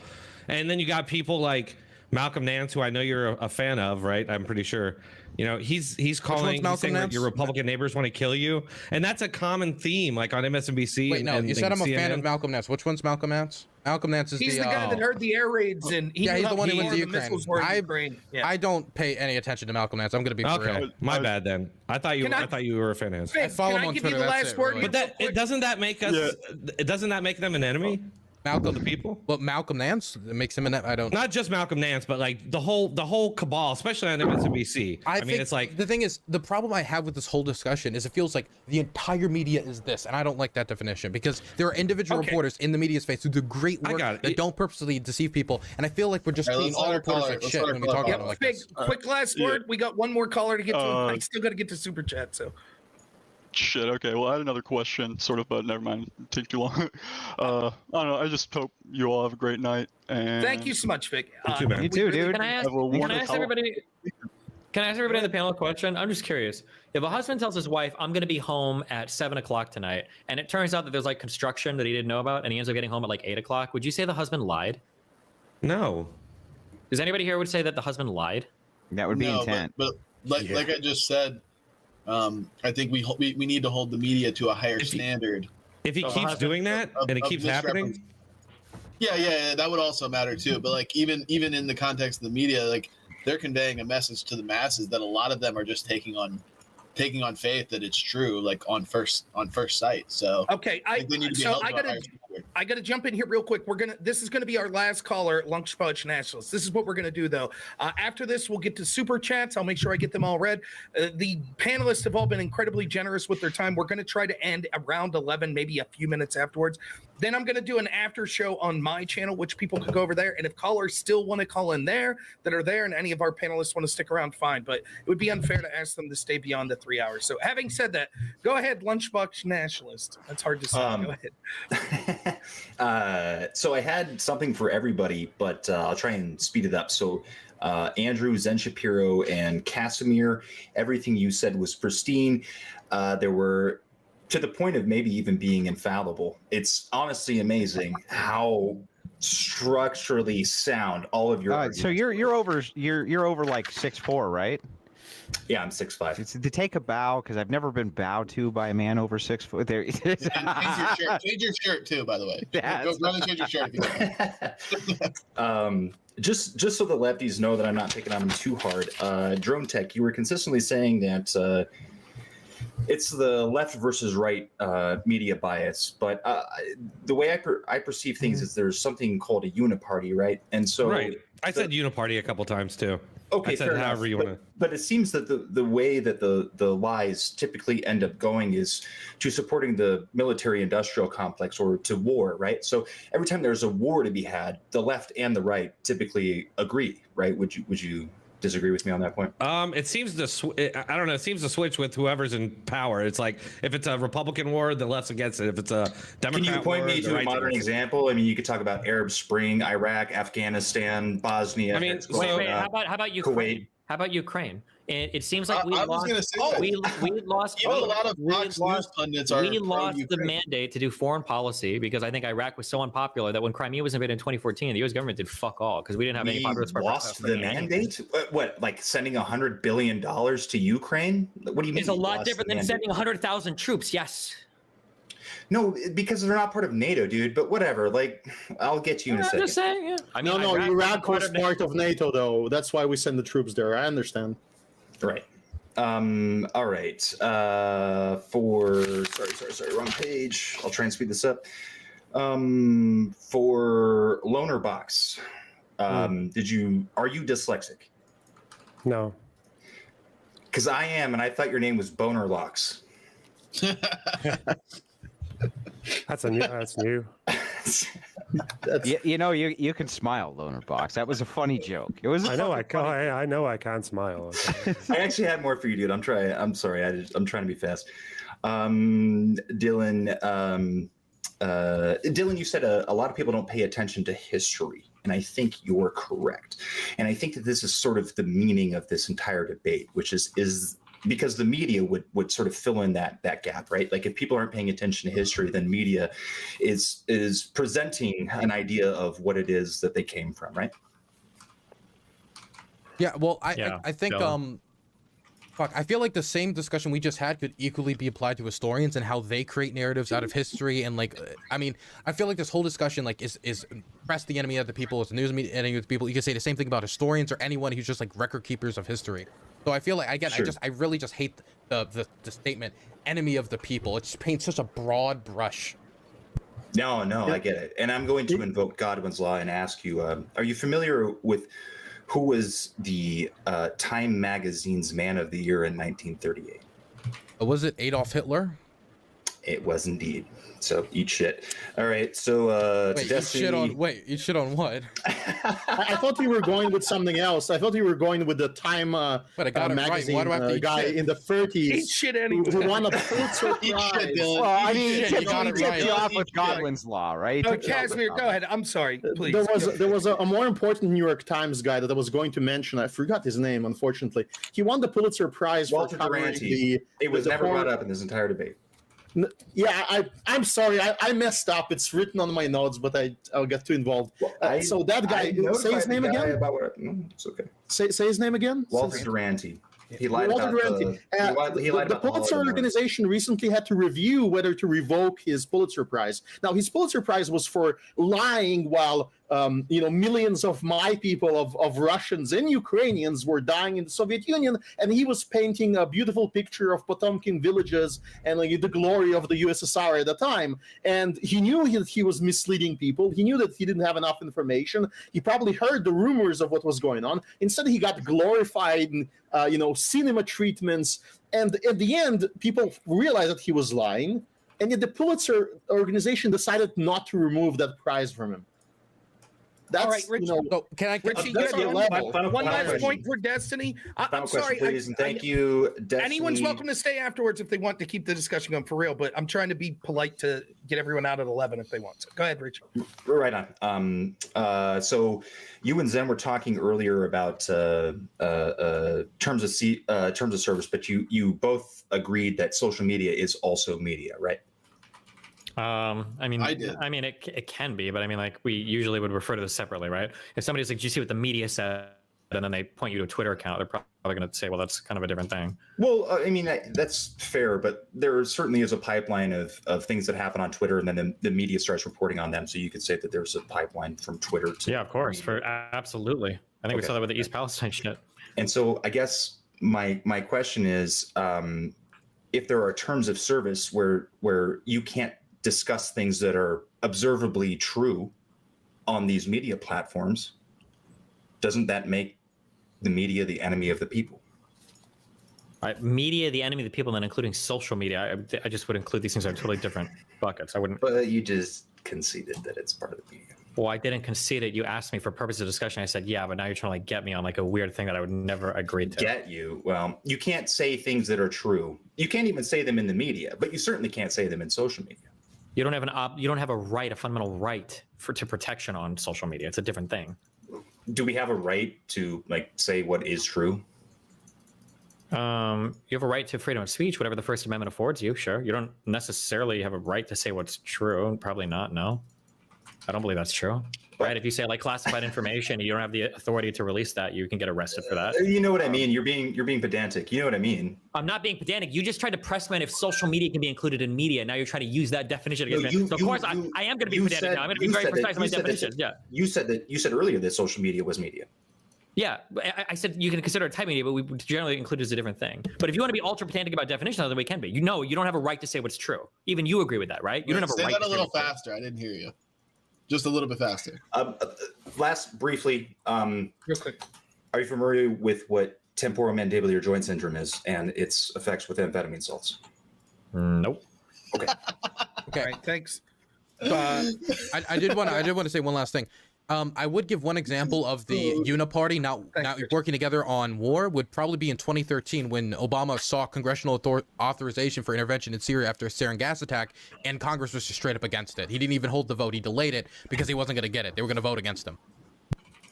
Okay, thanks so much, Richie. We do appreciate the call. Cheers, like I said, the rest of the people and anyone who's already called in can feel free to call in the after show. So I want to get to some super chats. Andrew, real quick, I don't know if people were donating to the wrong dono.chat. I do not have access to the Crucible one. So if you could check after I finish with the YouTube super chats, if there's anything quick that you want to read from there, because I don't want to cheat people if they donated and I just don't have access. We'll start with this. We'll get through these quick. Godzilla for 5 Canadian shekels or whatever the hell they have has become, always was, I think referring to the media being the enemy of the people. I don't even know what this denomination of money is. I think this is pesos or something. Just say it's 26 cents. That's 26 cents from Will Manuel says, I'm too weak and arrogant to listen to this, but I can at least support the Crucible for taking the hit. Thank you so much, Will Manuel, for the pennies. We appreciate it. Colin P for $10 real says, not in SVB Bank, we're assuming, says Bill Gates funds journalism schools all over America with a program called advocacy journalism. The purpose of AJ is to manipulate the audience into believing what the journalist believes, aka lying. Anyone on the left? Bill Gates is an honorable man. Isn't the goal of any journalist to get the reader to believe what they believe? Isn't that the whole point of writing? They're like I hope you believe what I'm saying. I think the word manipulate. No, I mean, the journalist could also have a narrative where they're saying, hey, I only want this, whatever this leader is saying to be true, right? Yeah, it's called advocacy journalism. The word manipulate, I think, carries a lot of weight in that sentence. Manipulate as in construe a narrative that may or may not be all the way true. Okay, maybe. Well, Destiny, you do know it is a thing now in journalism to argue that objectivity is actually not something that journalism should strive for. I think that's probably true. I think a really important thing that you learn as you get older is the idea of being non-biased is impossible. You should just be aware of your biases. You're never going to be completely unbiased. That's fine, but they should be open and disclose that, which doesn't happen. That's a good point, Destiny. Well, I feel like the pundits on Fox and the pundits on CNN I feel like they're pretty open with who they support politically. I don't think they are. Not always. Okay. I mean, on CNN they're always like, "Oh, we're doing." Well, there's here, not like. Well, there's an Fox, illusion. There's an illusion that's presented almost of not being biased when the bias is implicit. Right. You know what I mean? That's a hard thing for me to verbalize, but I don't even think you guys would disagree with that, would you? But when these people kind of present themselves as being unbiased, when you see that they're presenting I mean, something everybody biased. does that, unfortunately. It's like when all you conservative some guys less are too more scared than to say you're others. conservative. You're like, oh, I'm a centrist. Not you guys here, thankfully. Yeah, but some less more, some less than others. It's like when you see people trying to present or giving the illusion they're presenting unbiased media when Yeah, they but I mean, isn't clearly that's are. everybody, right? Yeah, but I think that the degree of it's separate. Like I think people I don't know. do I feel like generally literally- try to be unbiased. I do think that those people exist. Well, yeah, everybody. I agree with you. You're making my point from earlier. Everybody tries to be unbiased. I just don't think they are. Fucking Project Veritas. Well, I don't think Project everybody tries to be unbiased. Yeah, That's I know, not but you weren't making able the to point from substantiate earlier. that with anything. You're I trying to was convince able to substantiate it, and you agreed with me earlier. And now you're changing your fucking. No, I tune. didn't agree. You just don't ever know what You you're even did it. talking I'll about. clip it. Destiny sent it Thank to you. you. Clip If you it. Clip the promise part that you'll where put I it on your said that channel. people select which facts to report, and they go, "This is when Destiny agreed that they were manipulating and telling a lie," even though That's not what I said, that means. Destiny. I said specifically just now. Here's what I said specifically: that there are some people who try to present information in a lot more unbiased fashion than others, and you agree with that? Yes or no? Kind of, but like again, what does that mean? Kinda, yes or no? Because can you give me an example of somebody who's slightly unbiased, who's open about their bias? No, I'm giving you an example of people who are trying to select for media in a more unbiased way, Asking you, or yeah, trying. You're saying with some people are intent to be more unbiased. unbiased. Yeah. Can you give me an example of somebody who's trying to be slightly biased? Because I feel like everybody says that they're like, isn't Fox News even saying like fair and balanced? Like, doesn't everybody pretend to be fair and balanced? Isn't that the kind I of don't goal? think. I don't think that they do. I think. Give some me an people are example very then. Who doesn't? Who realistic says like I'm a political partisan? with their biases, and some people who He's not gonna give me any try examples. to maintain. So there's documentaries that I can give you examples of, for instance, where a person who is purposely biased, like for instance, there was that documentary about McDonald's where that guy went to McDonald's every single day and he gained a bunch of weight and this type of shit, and then it turns out that he didn't actually release the calorie data on the menu. And then another person who was trying to be very You're comparing unbiased. a documentary to that's part of media, Destiny. And No, then it's- another oh my person. God. Okay. You don't think that you don't think that's part of media? No, that's You not don't what we think would it's part of typically talk about. No, of course, some documentaries. See, like, this is why Well, I then was what are saying you it was- talking about? This is why I I'm said talking in the about opener mainstream media, that like we people that can't- we report like cannot news reduce- stories and shit. You turn on the like what everybody You else is asked saying. me for a quick example off the top of my head. I Oh gave my you one, God. and it's accurate. This is why we can't reduce media to just news outlets. No, media is Like, whatever all you these want it to things be are for whatever media. argument you're Movies are having. media, dude. All right, movies are media now. We can keep it Movies up are after the media. end. Yes, movies and TV and video Okay. games. It's all media, and it all advances Sports. a narrative. Okay. Like, All right, all right, all right. Media. All right, listen, we can continue it after the show if you want, but I would like to get through the super chats. Jordan Lofgren says, was mainstream media biased in reporting on Rittenhouse before this trial? If so, why? I think we already covered that. Does anyone want to add anything quick?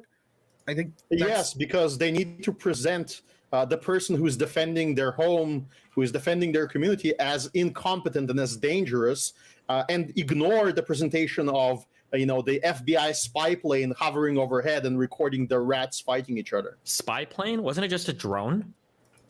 Whatever it was, doesn't matter. Eye in the sky as the people fight each other. That's the image that I saw. Gotcha. Little Alan Parsons Project reference there. All right, Chrisma Mysterion for $2 says, everybody knows the elites hate you. Debate over. All right. I don't actually agree with that. I think that, to Destiny's point, because I'm going to be maximum charitable, is that one of the points Destiny made was that people often will try to enforce policy from a worldview. And they don't always think that this is malevolent. They oftentimes think it's benevolent. That's that whole the path to destruction is often paved in good intentions. I don't think that the elites themselves, whoever they may be and whatever your prism is, always have your worst and the worst account for intentions towards you in mind. I don't think that that's necessarily true. I don't think it follows that that's true.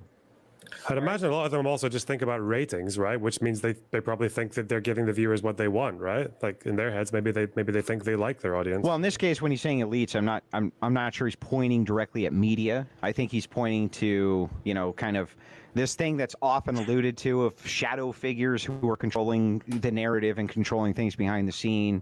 Well, a minute ago, everything was media. So if it's any narrative, it's probably coming from some kind of media, right? That doesn't. I'm You're being not even pedantic, addressing don't what worry. I'm saying, Lonerbox. But okay, so I'm just telling you that I don't think that's what he meant. All right. Yeah, Lonerbox. Veramas. Boner box. Veramas says for $10, What about the Covington Catholic high school kid who was demonized by the news media for smiling at a Native American man? Unless I missed something, wouldn't that be an example of malice? I believe we covered that.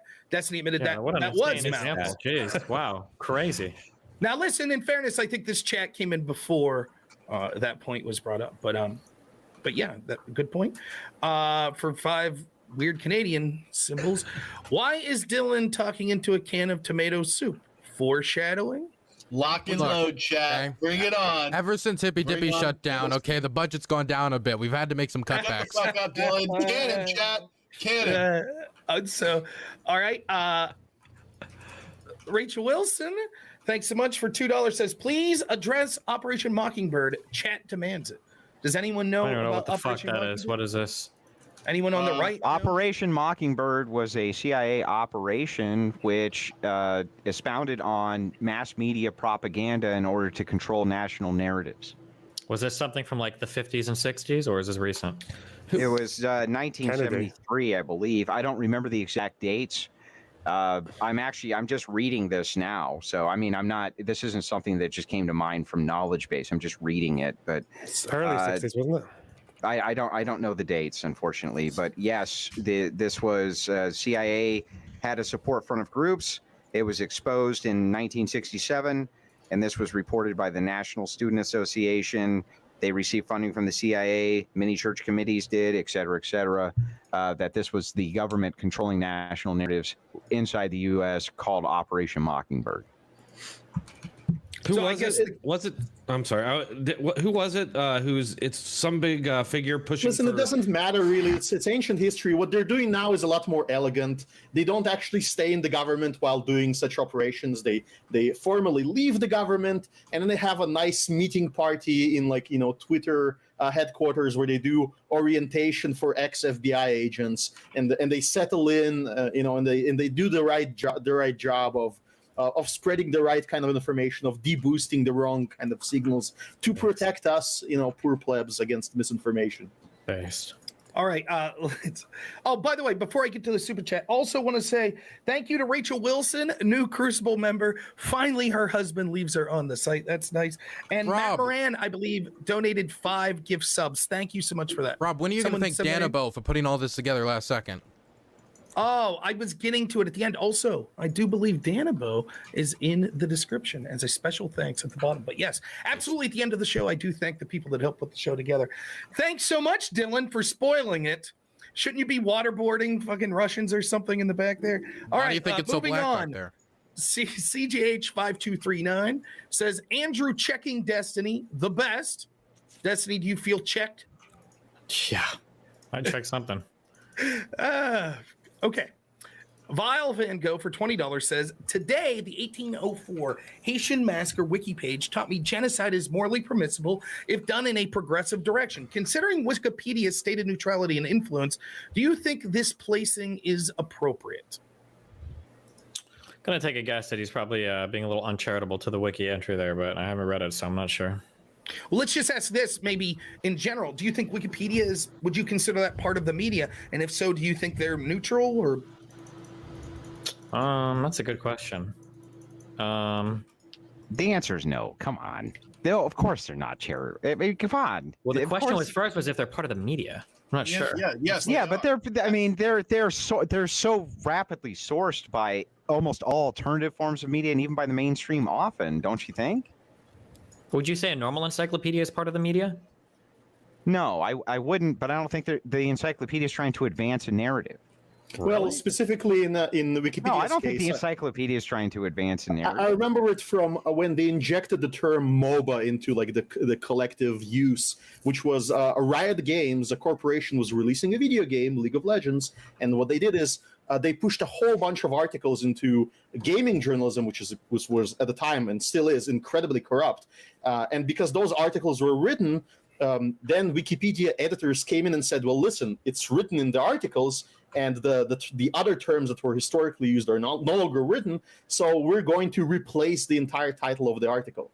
And in such a sense, the Wikipedia is an extension of the media. It can be, if you purchase enough articles that create a certain situation in secondary sources, then you can push that narrative into Wikipedia quite directly as a corporation. And again, I'm not perhaps sure it happens perhaps here, as a but it can matter happen. of max charitability. I mean, maybe some encyclopedias do push a narrative. I don't know, but I don't think it's nearly as influential as Wikipedia is. Well, nowadays that's true because more people use Wikipedia than encyclopedias, right?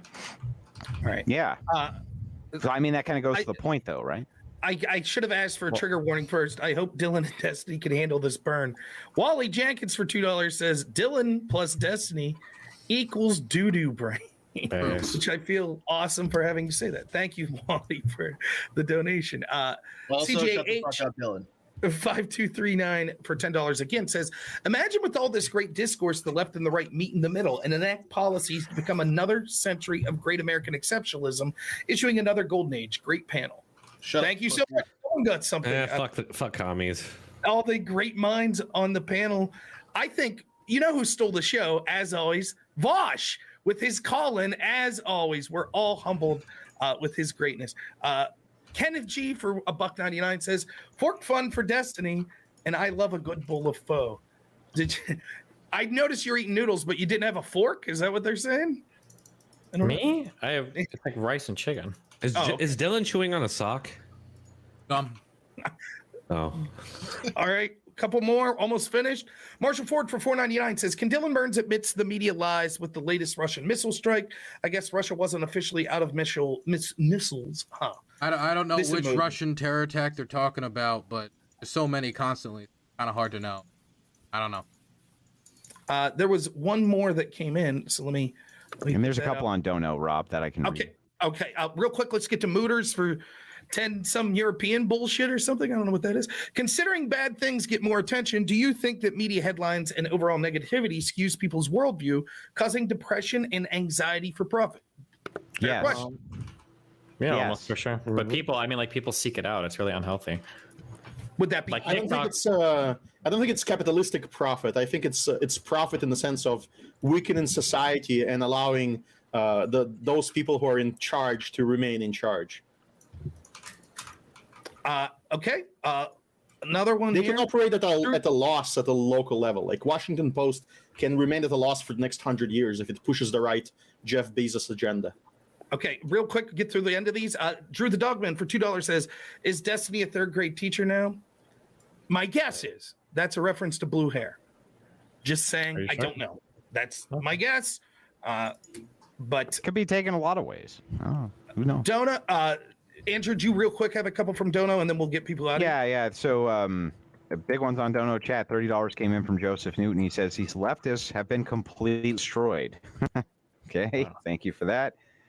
$20 also came in from Joseph Newton for a total of $50. Says Destiny's so mad because Destiny don't like being wrong, but a small shout out to Destiny because I'm also from Omaha. So I feel like he's bridging that gap between the left and the right, Destiny. And he's saying, while I hate your guts, you're still from Omaha. And so that's kind of based. Wow. Any more or is that good? That's it. That's it All on right. the Dono side. So what I want to do is I'm going to give everyone a quick chance to shout themselves out. I do have some thank yous to give out. Thanks to the people at the Crucible team that helped me set up with graphics and things like that. Thanks to my lovely wife for the funny shirt she always makes me for this. I got a Brian Stelter quote about conspiracy theories here today. Also, special thanks to Aftershock and Danabo, who contributed in reaching out and getting the guest. People like that really make these shows work because it sucks ass to have to reach out. So I really appreciate the people that do that stuff, and they've always been incredibly generous. Remember, you can become a member on the Crucible. They're putting new content out that's members only almost every day. There's a big show coming up Tuesday for the 10K subs, so consider checking that out. All of our panelists, I'm going to give a chance to shout out, but you can see all of those descriptions in the chat. Almost all of them are doing some sort of content every week, so please support them. Go to their channels. We'll go and give everyone a chance to, real quick, I think we got one more. Love Destiny, Lonerbox, and Dylan for the conversation with the right. Much appreciated. The Crucible is based. Thank you so much. We really appreciate it, CJH. So, Destiny, can you tell people real quick where they can find you? YouTube.com/Destiny, Instagram.com/Destiny. All right. Thanks so much. Drone Tech? Yeah, you can find me on all the platforms. You just come to my YouTube channel at Drone Tech, and there's links to everything there. All right. Thank you. Andrew? Oh, you're muted? Destiny sounded all the I'm so sorry. Ah, The first time, right?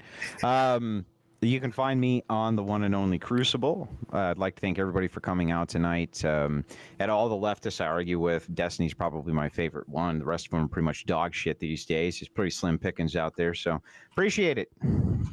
All right, Lonerbox, go ahead. Yeah, you can find me as Lonerbox on YouTube, Twitter, Twitch, wherever the fuck. Thanks for having me, guys. Thank you. Zen? Yeah, Zen Shapiro, also the host of The Crucible. You can find me on Twitter and on YouTube that I don't really post to. Just search up Zen Shapiro. That's where you find me. I had fun tonight. Thank you for having me on. Also, shut the fuck up, Dylan. Dylan, don't shut up. Please go. No, shut the fuck up, Dylan. Preemptive. Shut the fuck up. All right, we'll move on. Kat, go ahead. Thank you. Okay, so if you want to find my stuff, I just released a new piece on my main channel looking at the Army Assistance Center in Ukraine and the great aid work they're doing and signing shells and doing this crazy operation where people can donate crazy messages, have it fired at the Russians. Money goes to the Russian military. Really interesting story. Go check that out. I also stream on Twitch, Dylan Burns TV, and I have a second channel for my live content, Dylan Burns Live. All right, thanks so much. Now shut the fuck up. Last but not least, Casimir, go ahead. You can find me on Free Casimir on Twitter. In about 2 weeks, I should have a debate about the Arab-Israeli conflict against a historian, an academic historian. Should be interesting. And also, I will post all the references to the things that I've used in these arguments, like the great Ryan Chapman video, "The Rise and Decline of American News Media," that everybody should watch in the context of this debate. Thank you very much. I have one just real quick thing. I'm sorry, guys, but we give Dylan Burns a lot of shit, but like I've talked to him outside of being, in the public eye or whatever. He's actually a pretty nice guy, so you don't have to give him that much shit. You know what I mean? Like, it's fun to give him shit. Don't get me wrong. We do encourage giving Dylan Burns all the shit you possibly. Right, but he's actually a pretty nice guy. So yeah, and I enjoy listening to Dylan debate on the Crucible and on other various shows he's been on. So I do respect him for that. So it's all fun. I mean, Andrew, by you saying that, more people are going to be angry at me than like me after you saying that, right? That's the point. We love Dylan Burns. It's because of that high IQ, Dylan. I'm always 10 steps ahead, right? So also, somebody that gets on a plane and actually flies to some location to discover information for himself, that's a step way above entering the easy arena of panels. Yeah, that I agree with. And Actually, pray for his safety. Like, the guy's in a fucking war zone. So I really appreciate you guys giving me the opportunity by tuning in, by subbing, whether it's supporting me on Patreon, whether it's supporting me on Twitch, Twitter, just viewing, even if you don't have any dimes to your name, because I know how it is right now. A lot of Americans can't even afford a $400 emergency. I appreciate all the support you guys give me.